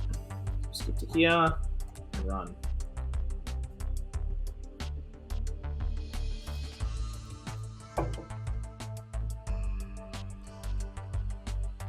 No, damn it. What are they off by, actually? What are they off by? Because that I reckon that's going to put us a heck of a lot closer. Hang on. So we skip through, and then let them all get their message.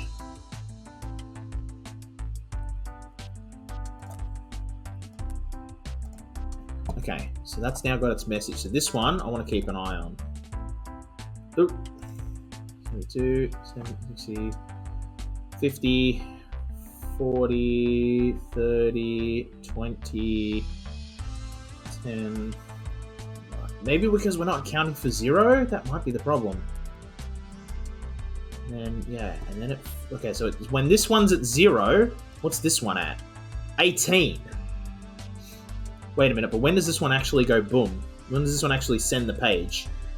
It sends it there, and this one is at 17. So what if we increased our offset by 17? That would give us a negative number, maybe. Wait, hold on. So what's our offset at now? 41. So 41 plus 17 is 58. 58 times 8 is 464. But 464 divided by 8, is that going to give us is 58? It's an even number. Okay, so maybe we have to set our offset to 58 and our time to 464. Let's see if that works. So, okay, so we need to set our offset to, what did I say? 58, yep. And then our timer entirely is at 464. Let's try that. So we go through.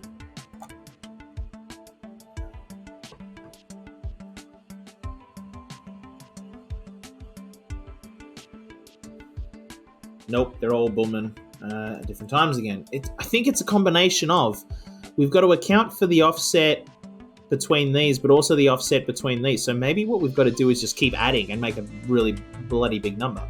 So, okay, let's go from the fuse starts to the next fuse, which is... Oh, okay. Okay, so 713 subtracted from...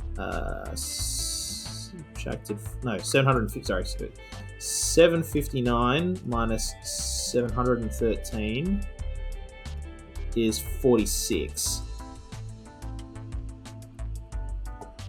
Okay. So we need 46. 46.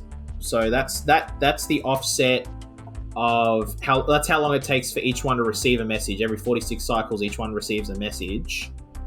But then it takes each of them 2 cycles to run through this.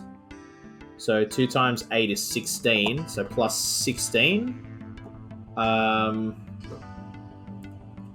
What does that equal? So 46 plus 16 is 62. But they're all not going to send a message there. No, because we need to add... Oh, because there's a bloody 0. Because it's going to run through... It's going to go to 1, 0. And then it'll add... So wait a minute. Because it's 0, it goes 1, 2. So it's not 16, is it? Hang on. So it's 46. Well, no, because it's 16 from all to kind of like...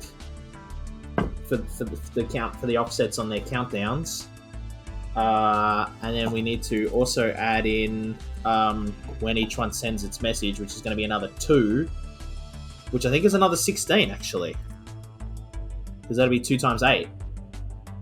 So it's 46 plus 32 if I'm correct on that. Well, no.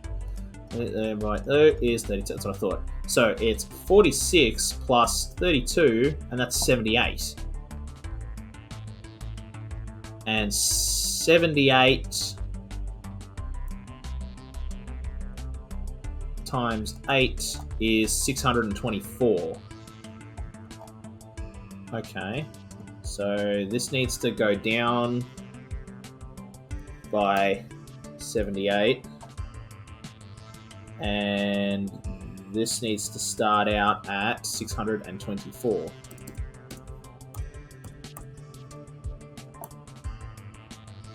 And let's... Oh, wait, that's right. No, hang on. I decided the better way of doing this was just to do this. Okay, let's see if what this does. So we're now getting... Yep, they're all getting timers. They're all going. Hang on a minute. I want to keep an eye on this one. Okay, so we're at 8, 7, 6, 5, 4, 3. Wait a minute. Is this one at 3? No, it's at 57. It's the very next one over. Damn it. The timings are way off. 2, 1. Hang on a minute. 0. And then it jumps through. Okay, hang on a minute. So that's now going to copy it over there and then run out of instructions. So at 1198... so hang on. So at 1198...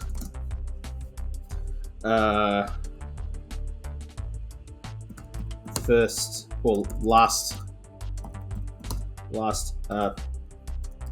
pager, first send. So the first send is at 1198. Is it? Has it done it? Yeah. Okay. No, it's doing it at 1199, I think. No, it's at 1198. Okay. And the second one... What's the first one at? What the hell? 381. Oh my god. Okay. That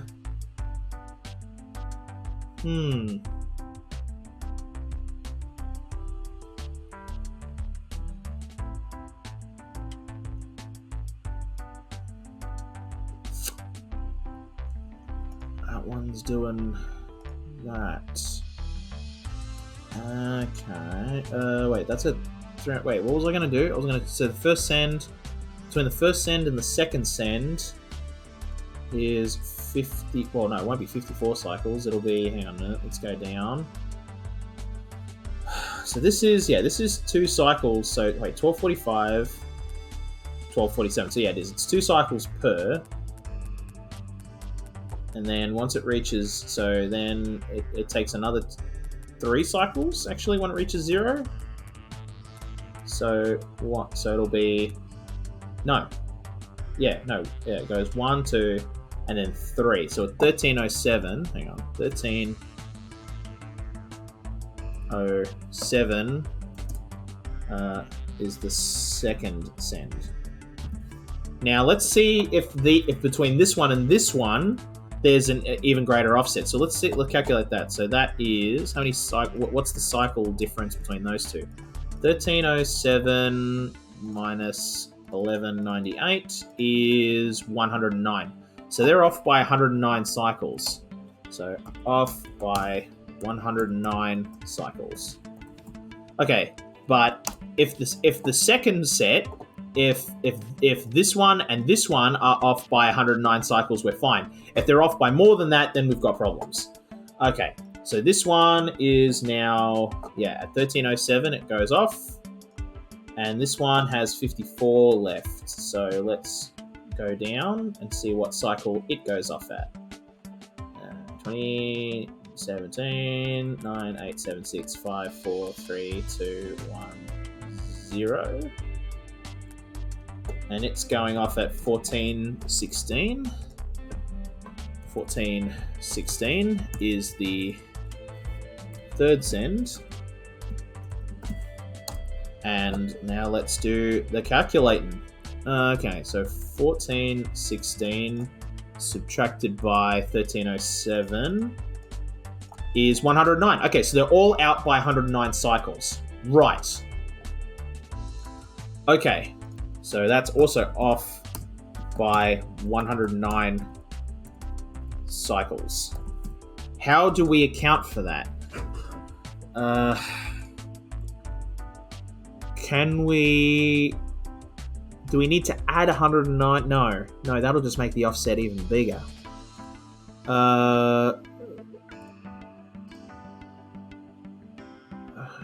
Maybe no. It has to be this one. So six. Wait a minute. Okay, 624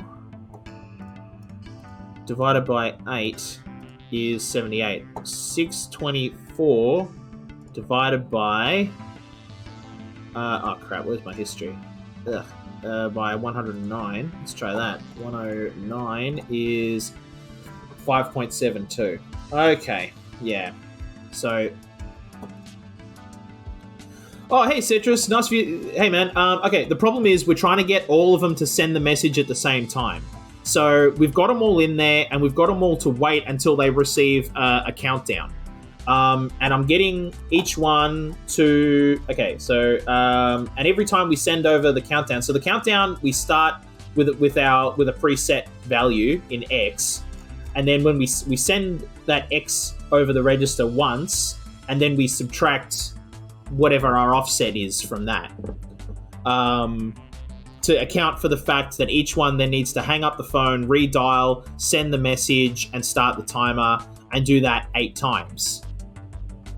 That's so that way they all reach 0 at the exact same time, and they all send page at the same time. And I'm trying to do the maths on that.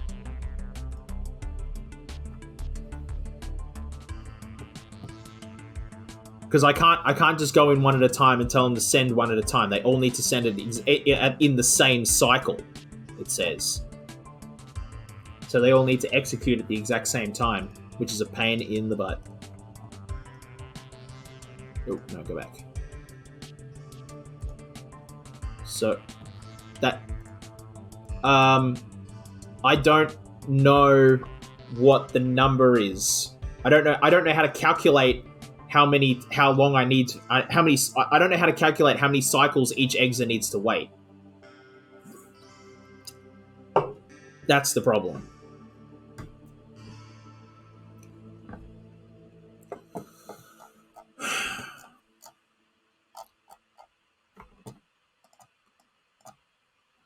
It's 46 between each one.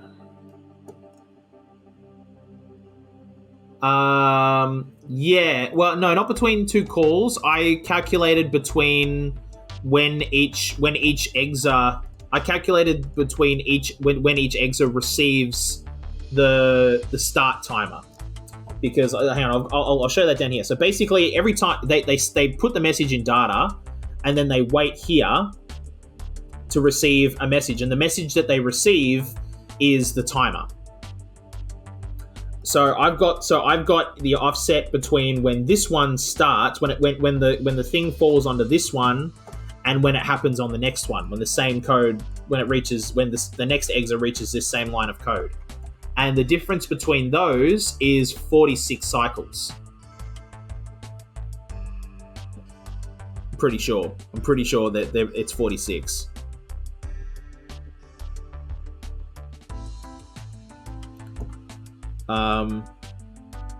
And so I did 46 times 8 to get the first time, to get the actual timer.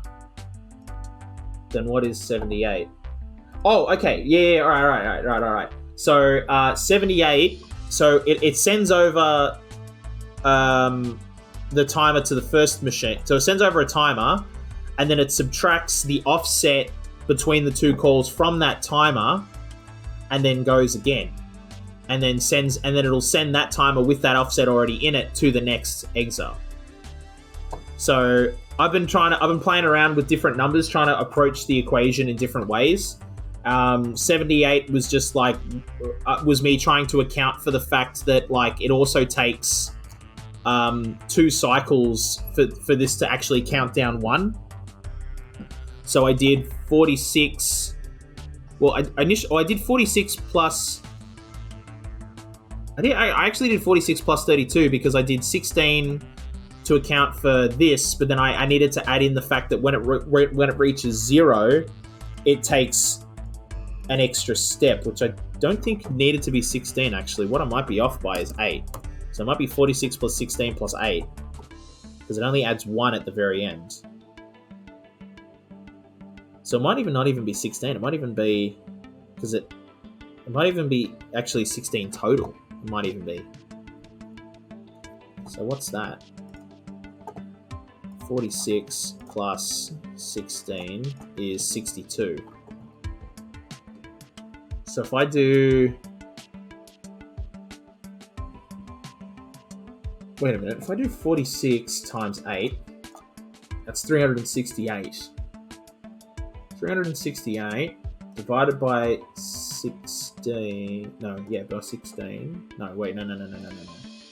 Wait, what am I doing? 46... Making 8 calls is 300. It's going to take 368 cycles just to make all 8 calls and send the message through. Okay. And then... So what's the offset? So the offset, that's what I'm trying... That's the $1 million question. I'm trying to figure out what the offset is. And the offset between... So between this getting a message and this getting a message is 46 cycles. But I need to account for the fact that it then takes each one 2 cycles to count down. So do I actually just need to double my numbers? Is that my problem? If I go 46 times 2,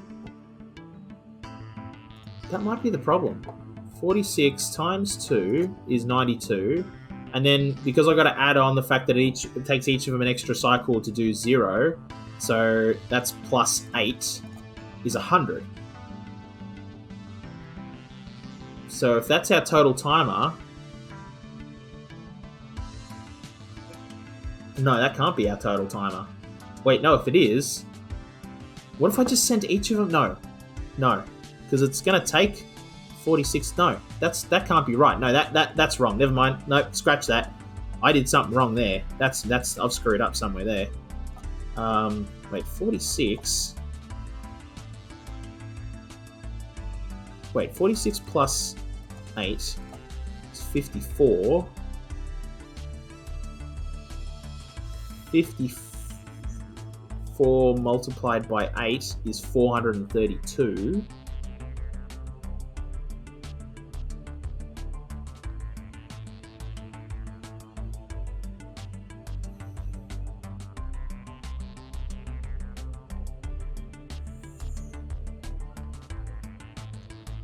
I think the offset 50.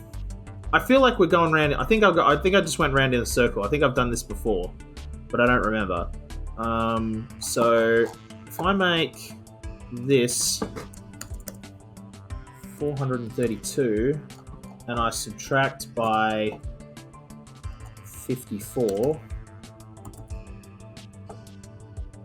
will that work? Probably not. Run. So they should... Oh, right. No, we're still... Well, yeah, we're still receiving 108, and that's at 54. Nope, they're going off one at a time again. Okay. What's that at? That's at 18, and that's at 48. So we're off by 30 cycles. 18, 28, 38, 48. Yeah, we're off by 30 cycles. That's actually way closer. We are way closer than we've ever been. Yeah, we're off by 30. So between this one reaching 0 and this one reaching 0, so these two next to each other, is 30 cycles.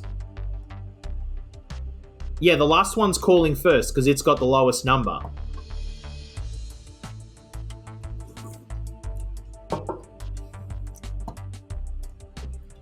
So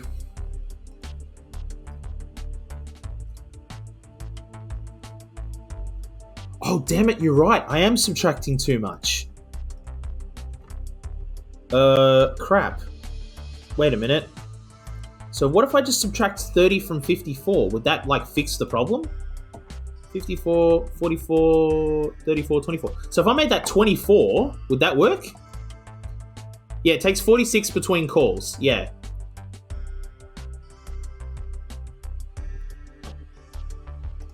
You reckon I just straight... And each loop takes 2 cycles? Yes. Yeah, each loop takes 2 cycles. You need to sub 23. Okay. Can you... Look, I'm gonna try... I trust that you got the maths right, because, like, I assume that just about, like, that everybody else in the human race is better at maths than me. But can you just show me your working out for that? Because, like, I want to learn, just for learning purposes. I just want to learn, like, how you got to 23. So I need to sub 23. Okay.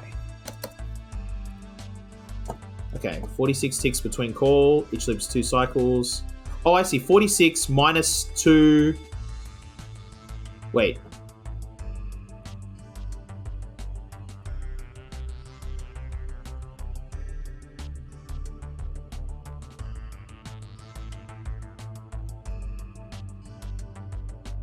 Okay, so wait, is that 46 divided...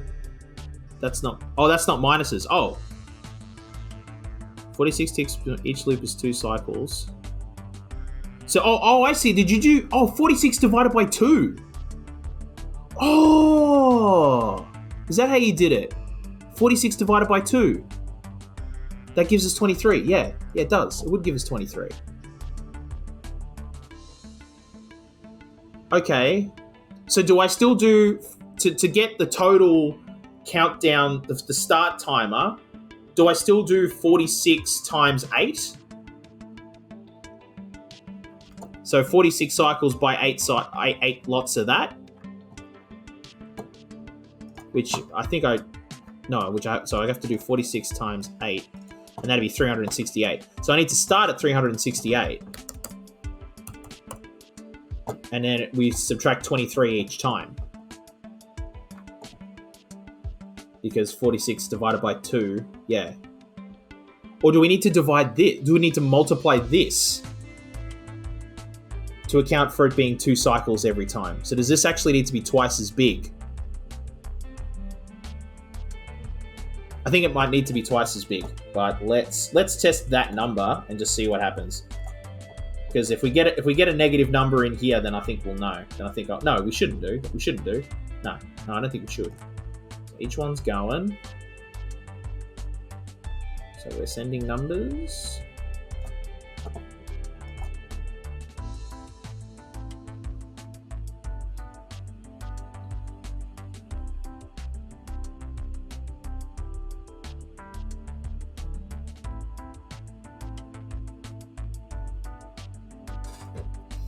Okay, you need to wait 46 ticks, and to subtract 1 and jump, you require 2 ticks. So you need to subtract 1 from T 23 times.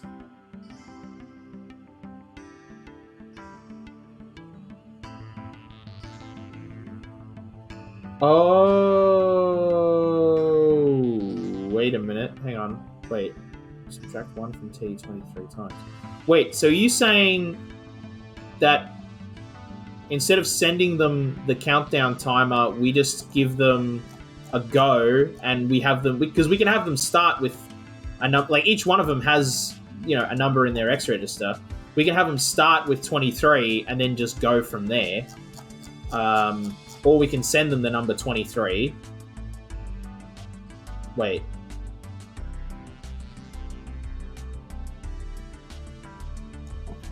You don't need the initial counter to be bigger.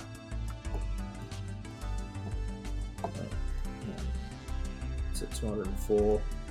Wait, that's a 204 and that's a 204. I think they are... Wait, 203? 202. Ooh, no, they're off. You need to let them know in which order to activate, at least. Yeah, that's... Yeah. Well, I mean, we're towards the end of the game. This was always going to be the toughest. This was going to be a toughie.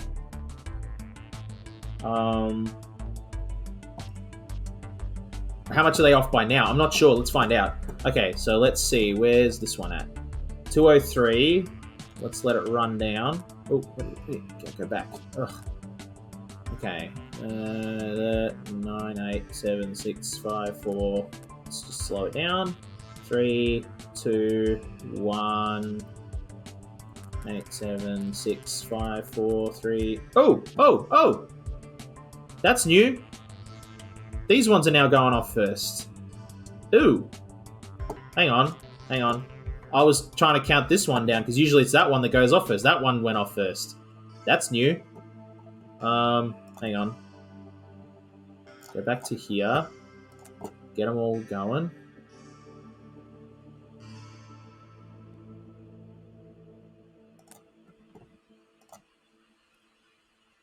So that one's at 191. Yeah, it looks like they're all off by 1, is what it looks like. Which is bloody close. Holy moly. I think they're all off by 1 because we need to account for 0.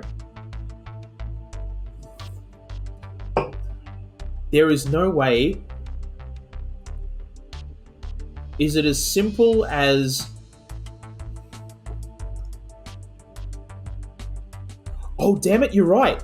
Oh my god, that means that number's wrong. Oh my god, so instead of 46, it's 47. Oh, of course. So if I do 40... Okay, hang on a minute. So let's do 47 times 8 is 376. So if we keep that number the same... Okay.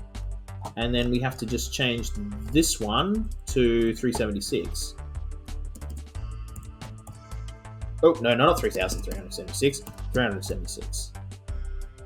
Let's see what... So let's change that maths. Okay, so now everybody's getting their numbers. No? No, is that not right? Oh, did I... No. Oh, that's not the way you do it. Oh, okay. Yeah, that's what I'm saying. Like, I think my... Yeah, like, I'm not sure how to calculate this. That's my big problem. Okay. So you don't do 47 times 8. What are we doing?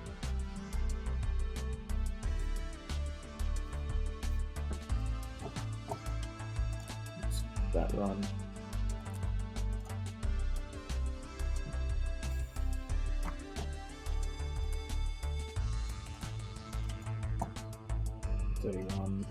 That's at 135. Oh, they're off again. 376 plus the number of x's multiplied by the offset. Oh. Ideally, you'd want weighting to be 0.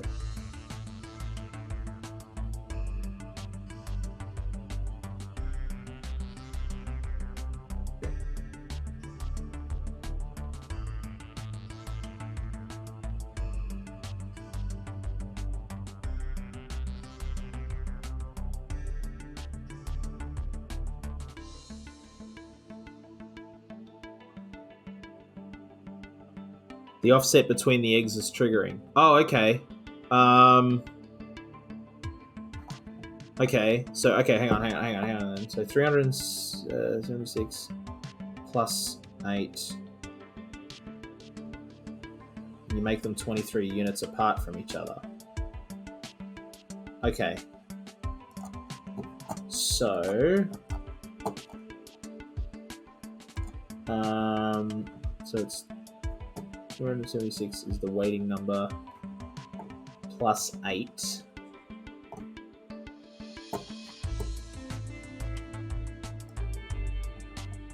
Yeah, that's what I'm that's what I'm trying to do. Okay, so hang on. So wait, so if it's that plus 8, 84 divided by 23 is 16. Oh, okay. Count the offset. Yeah. No problem. Let's do that. Hang on. I'm just gonna because I've got a little notepad file here. Okay, let's count the number between calls. That's good. That's a good point. Okay. So we're back to here. Okay. Where does the call first start? Pretty sure it's. Wait a minute. No, it's in this one. This one's doing all the calling. So it calls. Does this. And then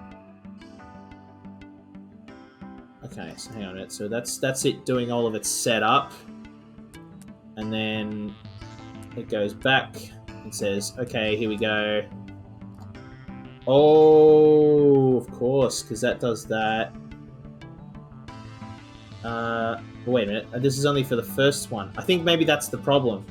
Because we're playing with technically two different offsets. Because I think the first one dialed is different to every other one afterwards.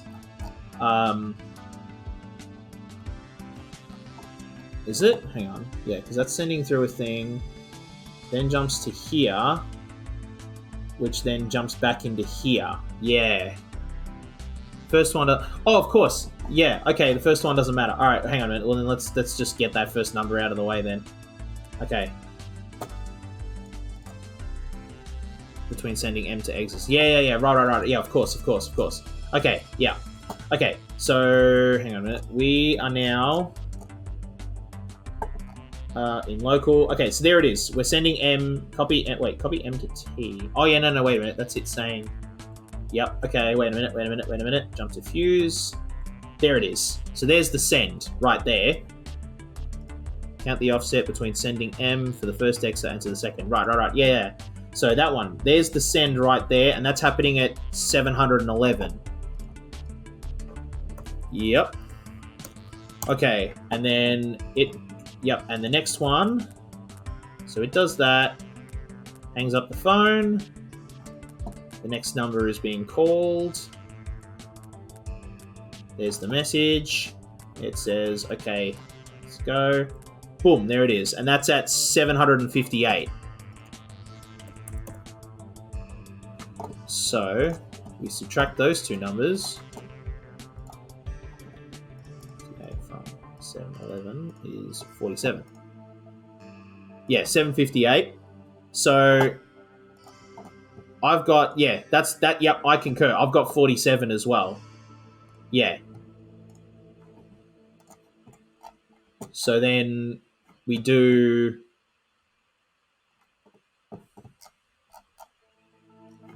So then we have to do we multiply that by 8? So it's or do we yeah, because it'll be by is it by 8? Okay, if you wait in a loop that takes 2 cycles, you can't count multiples of 47.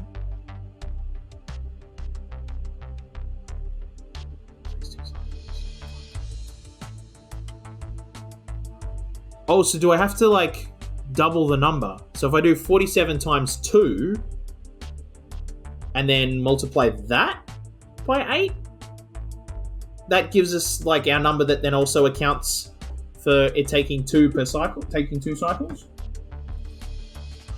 Per count?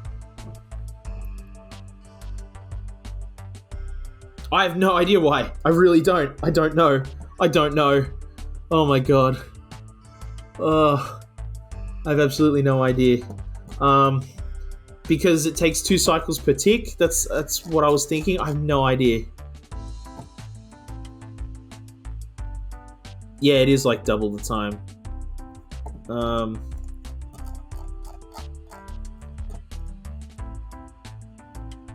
But 48 is just 1 bit bigger.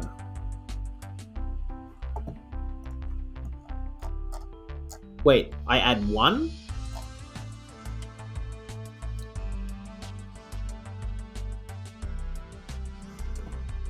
Just add 1 tick to your fuse loop. Oh, okay. Wait, I mean...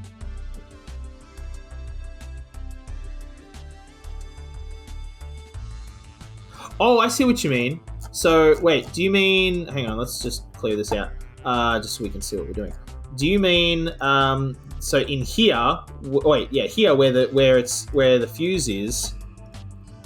If you can't wait in multiples of 47, try adding 1, we'll make it 48.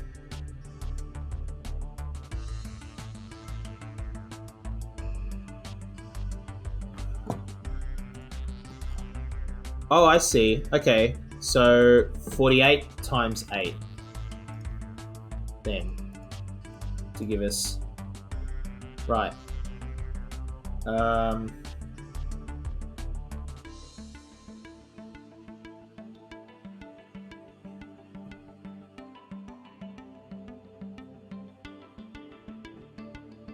Or do I need to... Or wait a minute. Instead of having that, do I need to calculate it... Here? No, because that'll change the whole thing.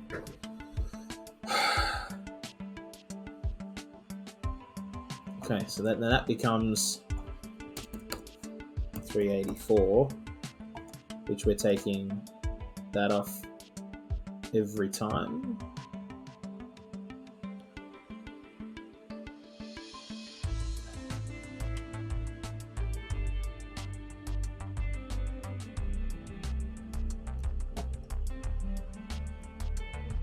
So you need 24 loops to wait 48 ticks.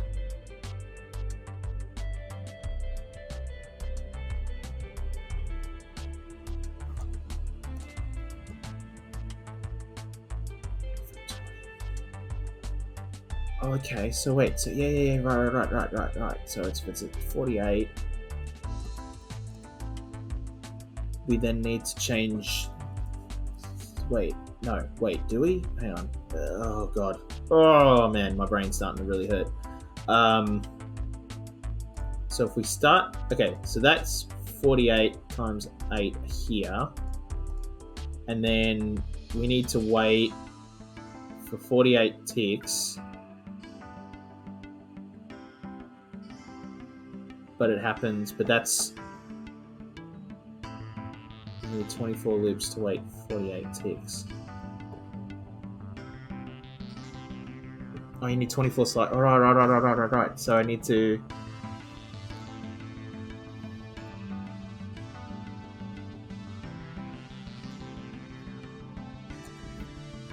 Oh,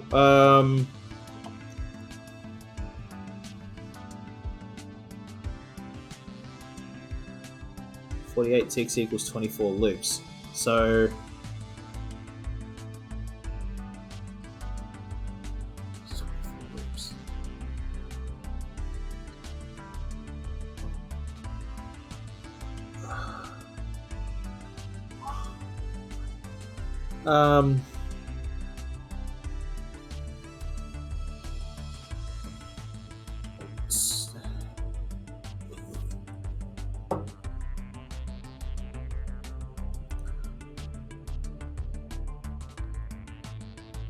Oh, right, each one's gonna loop 24 times. Oh, I see what you mean. This is gonna run 24 times.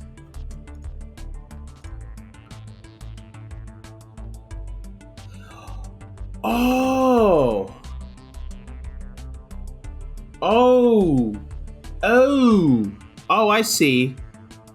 Oh. Okay. Yeah, okay. Yeah. Okay. So it's, yeah. Oh, okay. Right. Yeah.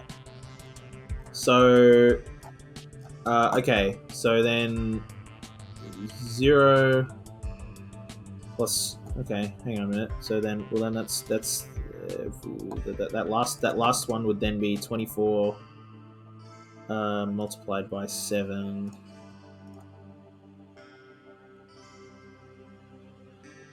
Right, so they wait that many multiples of the time it takes to make a call. Okay.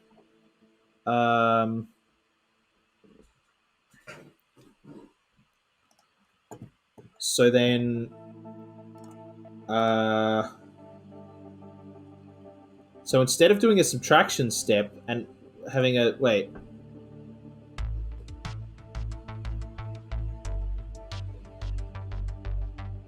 So wait a minute. So if I start this off at 24 and I multiply it by... No, because we need to count. We need this to be counted. We need this variable here to go up as well, don't we?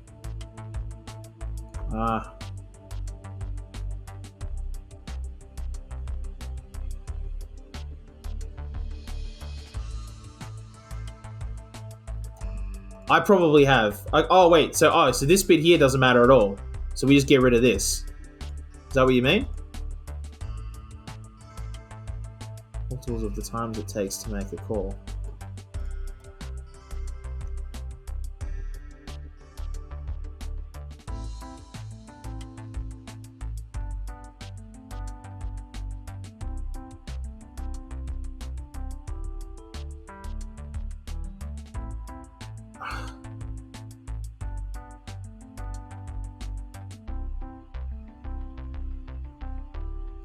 Oh man.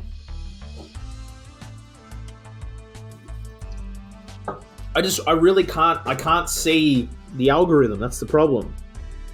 Oh my god.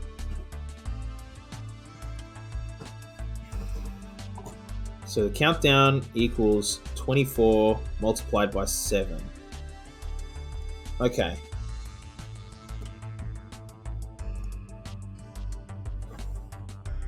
So if I swap these two around and do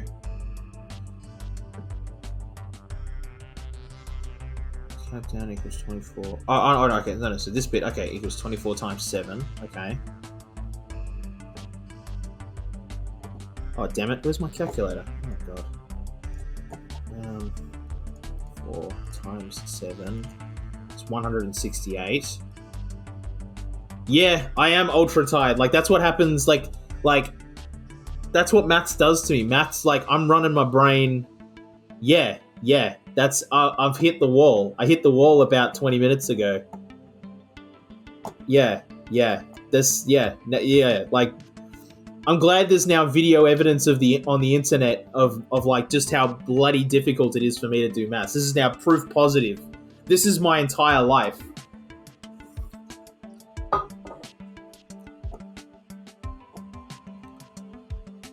Okay. Countdown equals, is 168. Right. Yeah. So that's what I thought. That's 168. So then we then need so we don't subtract. We need each one to multiply up every time, or if you launch this,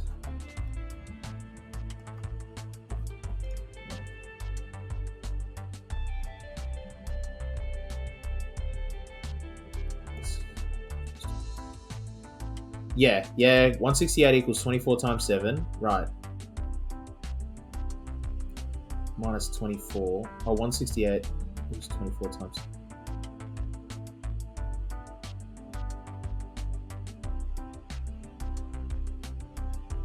Times 5. Yeah, okay. Right. And that.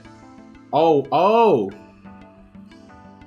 you right. 168 equals 24 minus 24 again equals 24. Each time you subtract, you get a value for the next exa.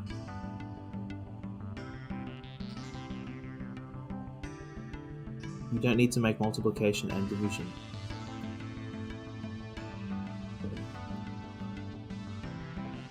So, oh, okay.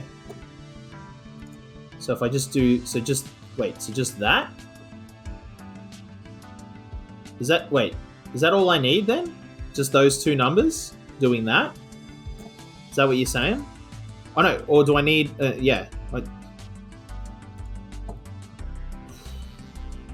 god. Start it and get the countdown to 8. Okay. Well, let's do that. Alright, that sounds like a plan. I like that plan. Okay.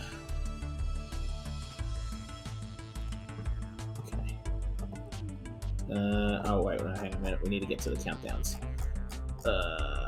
Which will be... Where is the counters? Counters will be starting from here, actually. So, okay, so 168, and then we're going to tab down to 8. And that one's got a value of 142. Oh yeah, but we passed that point. So the next one, if it's subtracting, because it's taking 24 times 24. So, oh, I see what you're saying. So what you're saying is the last one, wait, yeah, 8 times, and you'll see the offset between calls. Right. Okay, hang on, yeah, I think I know what you're saying. Hang on a minute. Okay, so let's go back to here. So this one's starting at 168. So then if it is, so the offset plus, basically this number for this exa should be Well, it'll be 24 from this, but that makes it out from. Oh fucking hell! Oh, God.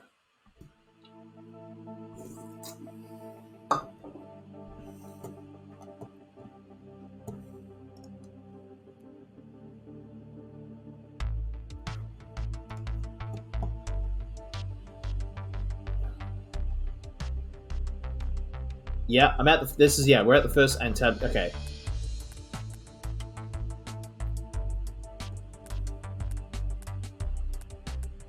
Okay. Yep, there it is calling. What do you mean you want me to look up at it? Well, the calling is happening here.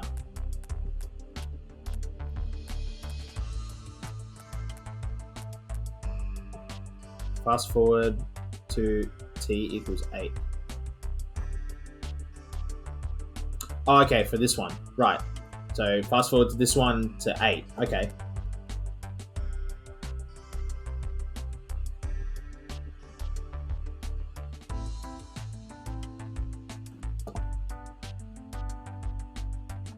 Yeah.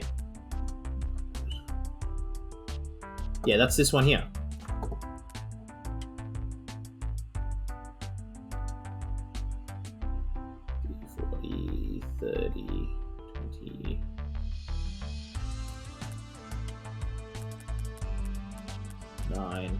Eight. Okay, we're at 8. So then that one is that's an 8. That's at 7. So that one's at 0. That's the last one. So the first one's at 8, and the last one's at 0. And go step by step slowly. Okay. So this one's now at 0. Wait, is it? Where? Wait, no, it's not. Yes, it is. It's waiting for it's waiting for a number. It still hasn't got a number. Oh my god. So this one's at... Oh, wait, hold on. So wait, this one hasn't received a number yet.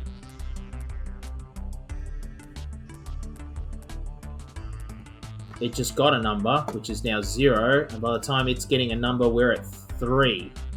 So this one's at 3, and this one's just started, but it's starting at 0. So we're out by... Oh, God. So what does that mean?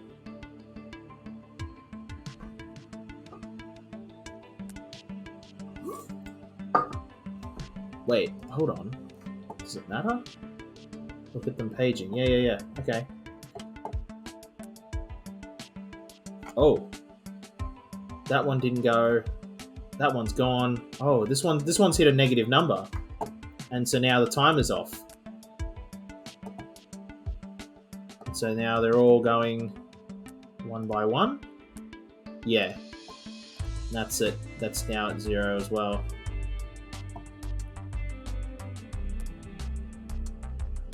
So they're all out. They're all going off one after the other except for this one, which reached a negative number.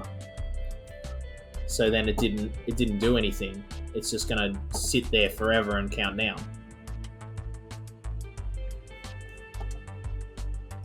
They're all off by 1. So do I need but what do I do then with that 1? Do I need to add 1 somewhere? Do I need to subtract 1 somewhere? What am I doing with that 1?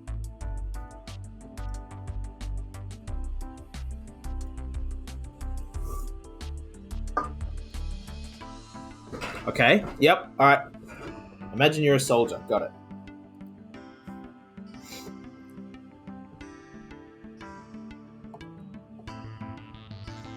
The left and then the right leg. Yep.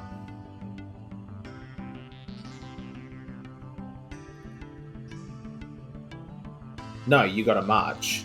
So it's like you have to do a special kind of walk, basically.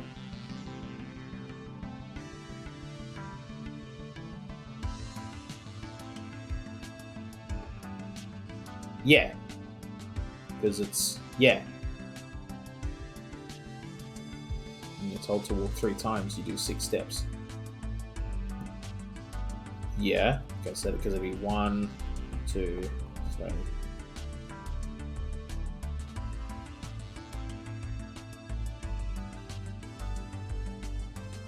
No, you can't. Yeah, because you're always. So. Can't do it. No, you're right. Yeah.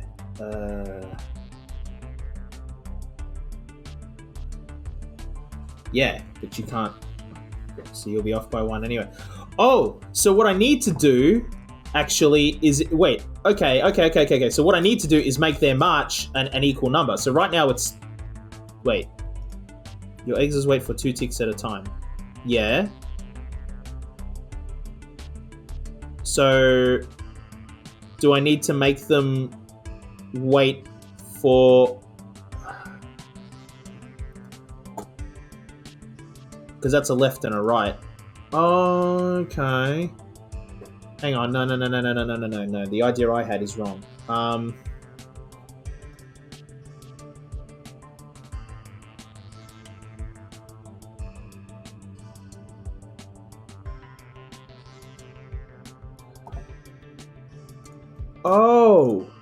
Oh, change this. So change this number. Is that... Wait. Is that what you mean? Because that's an even number, and that's an odd number. Is that... Wait. So if they go... Or is that just going to... No, that would exacerbate the problem, wouldn't it? Calls was 47. Yeah, and that was an odd number. So then... And that's us trying to put an odd number into an even number, which is you can't do without a remainder. What do you have? Yeah. You're right.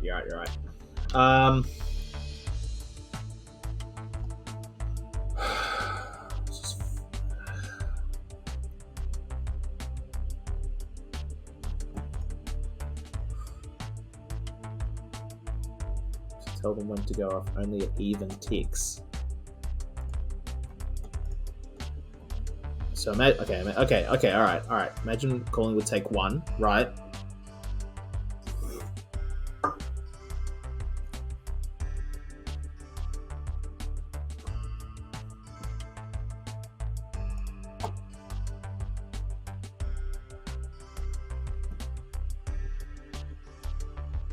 Call 1. So, okay.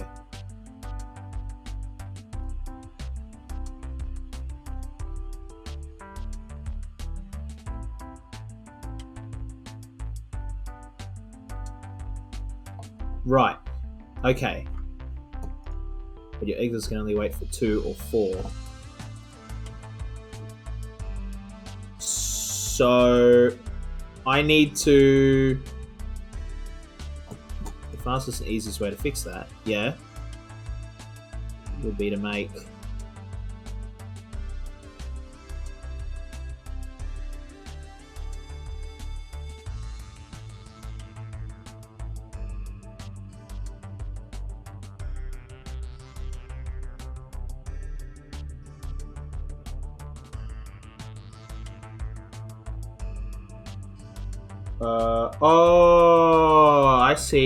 I see. So, I need to basically add like a no operation, I'll delete this in a minute. But what I mean, if you're correct in what if I'm picking up what you're putting down, if I did like that somewhere in the code, I don't know where yet, but somewhere, if I put in that would then increase it to 48 and make it. Yeah. Okay. Yeah. Right. Okay. But can it go there, or should it go somewhere else? You'll increase your loop. Yeah, increase it by 1, and that makes everything equal. Right. Okay. Yeah, that makes it all even. Right. So, does it go there, or does it need to go here? No. Yeah. Actually. Because we only need it to do the 48 version of that loop when we're sending the timers. We don't need it to do that while we're just getting everybody set up. Yeah. Exactly. So where that loop kind of basically starts is in here. So if I just put it in there, because that's going to run, yeah.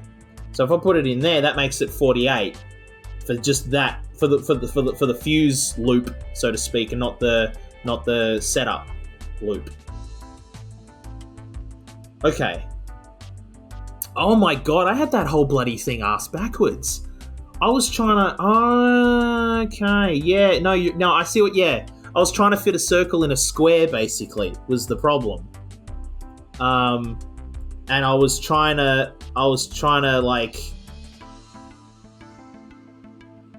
fit a square in a circle, and instead of and I was trying to shave off the sides of the square to make it a circle, when what I really should have done is just chiseled out the circle.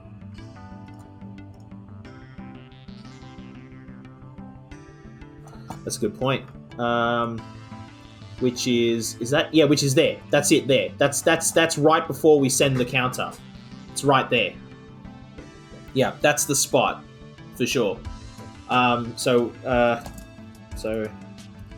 makes let's even put a comment in. Makes loop even. Yeah. Now you have one extra problem. Oh, okay. All right. What's the next problem?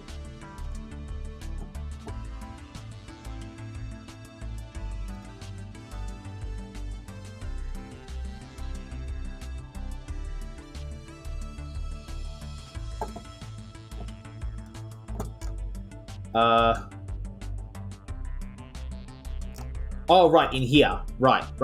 That's if your counter is 0, you go... Yeah. Oh, yeah. Yes. That is a problem. Oh, crap. That is a problem.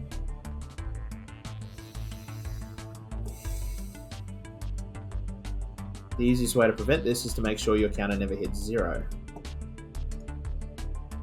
I mean, yeah, I could do that, but that would mean that I couldn't do a T register. Wait, just replace 269.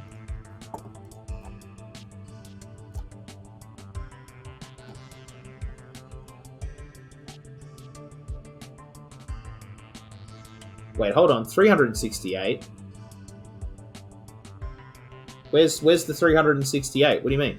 Oh, yeah, right. Oh, okay. Yeah, okay. So we add what? Yeah. No, that's fine. No, you're all good, dude. So we make that 169. Okay. Oh, I see. And then what? Get rid of... No. Make it 169. So then... That way the last EXA will receive 1 instead of 0. Oh, I see what you mean. Okay. Yeah, no, nothing else. Yeah. Right. Okay. So that way it receives a 1. Yeah, instead of receiving a 0. Yes. Okay. Yeah. All right.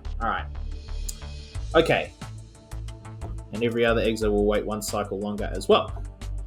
Yeah, which is fine. They can all wait 1 cycle longer. That doesn't matter. That's cool. Yeah. All right. Well, then let's go to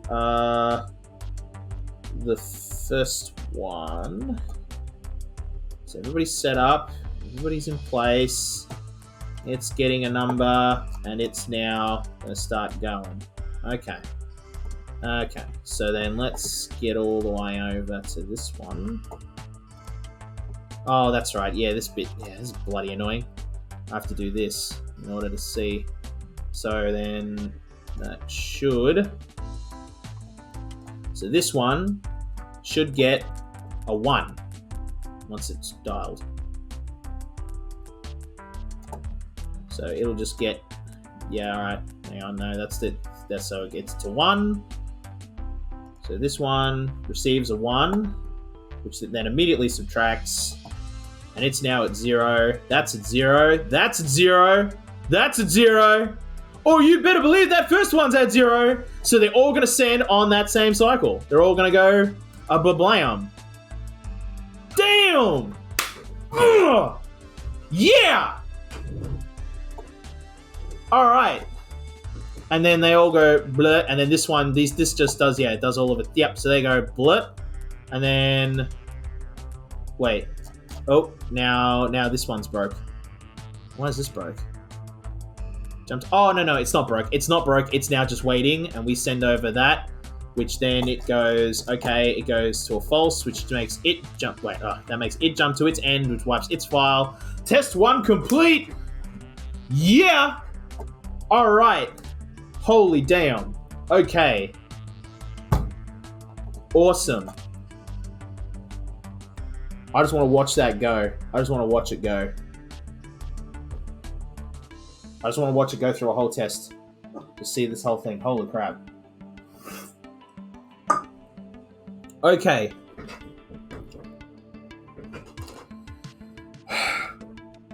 You know, this trick... This whole thing we could apply to... I just right out of the gate, I just realized we could apply this to the you remember the Redshift one where we had to get the password from the Redshift? We could apply it to that, I reckon. Not get the password, sorry. We had to get something out of the Redshift to unlock it, to get the dev thing. Whatever that puzzle was, I'm pretty sure we could do this to it, because I had it waiting like a whole bunch before. Yeah. And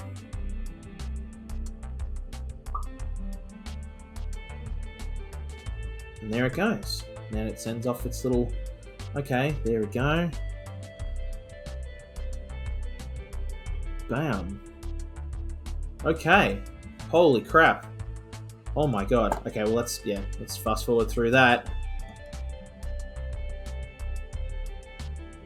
I would, but it's like holy crap. It's it's coming up on time for me to log off anyway. And I'm drained, dude. I'm dead. I'm not gonna be any use in that puzzle anyway. I'll have to come back to that later. Okay, what are we at? Cycles. Yeah, cycles. That's not bad. Size is pretty good. That's that's aggressively average, and activity is low. Oh, that's not bad. That's pretty good. You reckon? Okay. All right. Oh, I don't mind. Well, I want that GIF though. I want that GIF because damn, that was hard to do. I want to keep that memory. So we'll get that GIF. I want to keep that.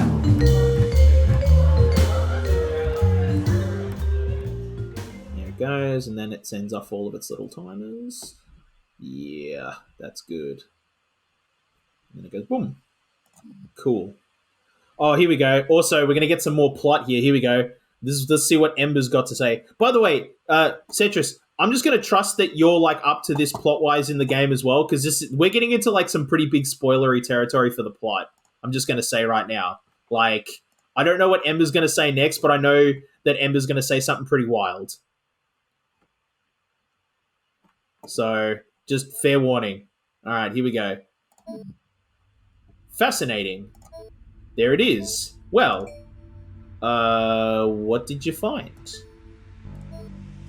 How can I explain it? Processing. Think of it as the frame rate of the world slowing down. By a lot. Funny, huh?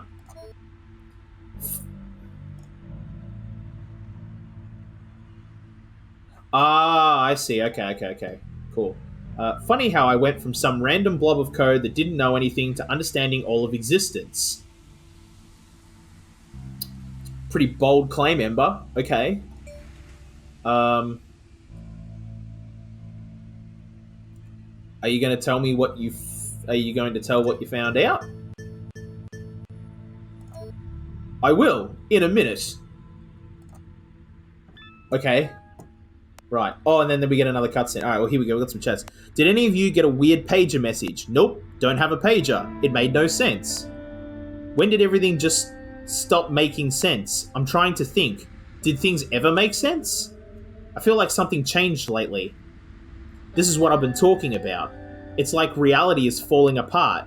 or you're falling apart. And then that's the end of that chat. All right, let's go into the. We won't do that cutscene. We'll do that next time. Let's go into. No, not the redshift. God, look at. Good almighty! Look how much we've done since then. Yeah, because there's the homebrew thing which we never did.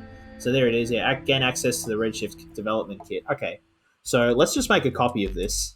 Oh, I already have a copy. That one works. Okay, well then let's ditch that and we'll just make a copy of this. So copy this. Open. All right. I just wanted to preserve the original one. Oh no, not the. Oh no, not this one. Oh, this is the one I was thinking of. Oh no, the other one. Which one? The region codes one. Oh, okay. No, hang on a minute. The region codes one. That's the what's it bloody called? The Wonder Disc. That's that one. Yeah, this one. Okay, hang on. Let's just make a copy of the solution still. Copy. Open. This one.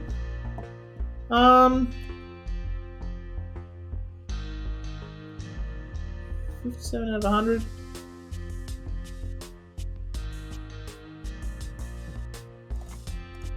This redshift level replacing region codes. Get to the point where you drop the file to the buffer. Okay. Oh boy, hang on. I just got to read this and figure this out. Where were we? Okay, so that's us putting in the authentication code. And then we make a track file. And that track file, where's that? So REPL track. Oh, this is before we started doing the rep naming convention thing. Okay, so track.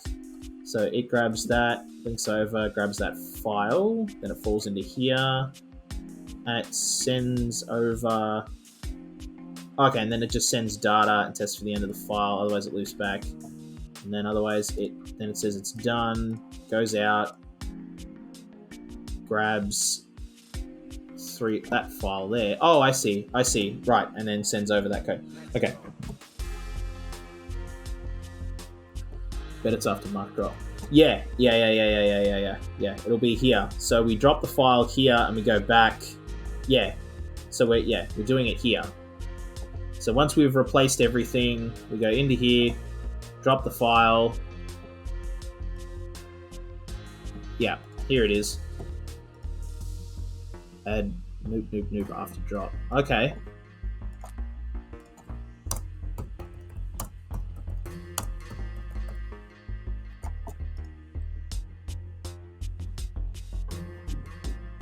Oh, wait, really? Hang on. I'm going to test that. So if I just do that... Oh, hold on. Yeah. We'll try it again. All right. Hold on. That's all right. Yeah. Okay, so we'll go to here. Slowly tab. All right. So we go to here. We drop the file. We go back. And it's now like once we've left, it comes out and grabs that file. And while it's doing that, we're going back up to here to make another file to make a copy of the track. Oh, I see. Okay. All right. All right. Here we go. Let's see. Yeah, why not? Yeah. Okay. Here we go. So we come out. And we go boom. So we've killed the thing. Okay. Oh, I didn't realize there was an achievement for that. Oh, that's sick. Oh, dude, good moment.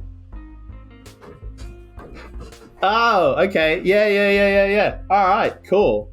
Oh, that's awesome. All right. Okay, cool. All right. Well, let's just rename. We'll keep that solution. All right. We've made a copy because this is a copy. We'll just call this the Achievement Hunter solution. We'll call this one Achievement Hunter because that's you get an achievement. Yeah. Yeah.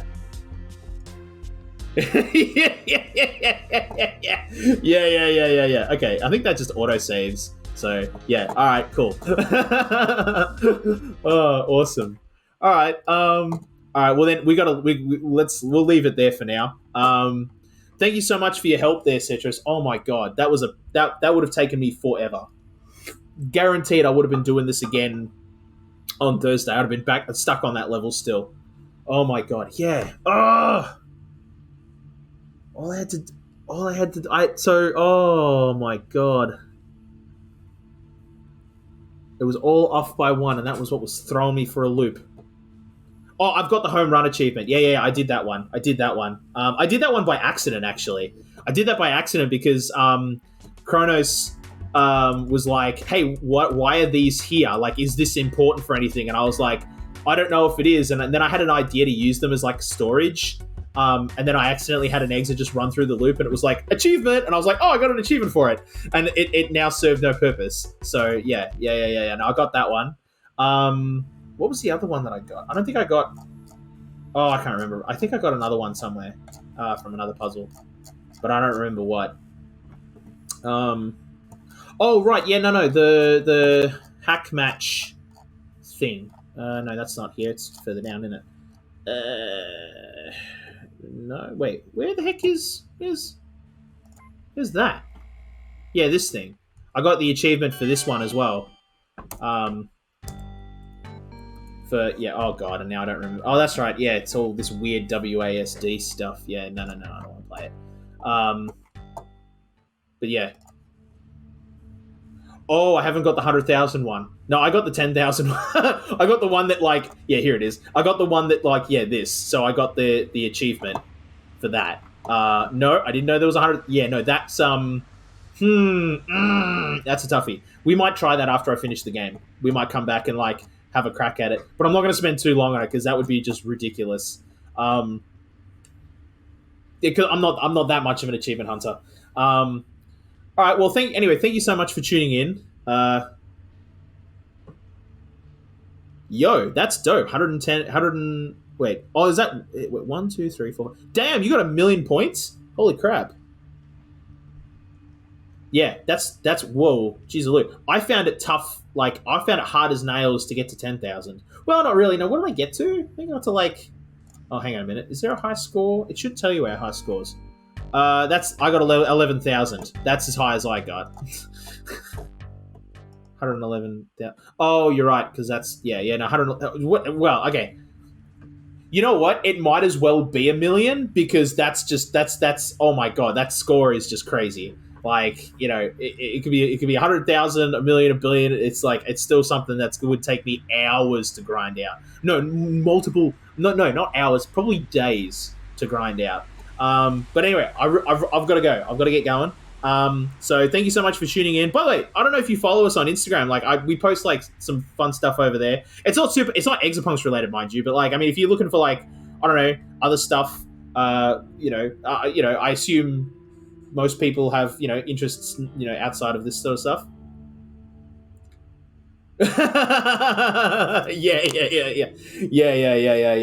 Yeah. Cool. Yeah. That's when you throw some liquid nitrogen on there and just like like overvolt the crap out of the thing. Yeah.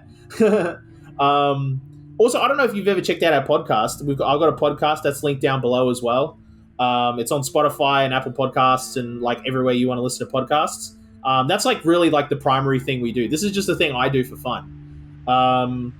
But yeah, you can check all that out. And of course, like, you can go back and watch the VODs. There's actually even a VOD. I can't remember which one it was now, but there was even one where I was like, oh boy, when Setras sees this, he's going to yell at me. He's going to be like, John, you're an idiot. What are you doing? That's wrong. So, that one's worth watching. Otherwise, it'll be up on YouTube in a couple of it's either up today or it'll be up on Wednesday, I think. Anyway, I'm going to get going. So thank you so much for tuning in. I'll be back on Thursday at 2 p.m. my time because this is like basically my Friday, and then tomorrow and Wednesday are my weekends.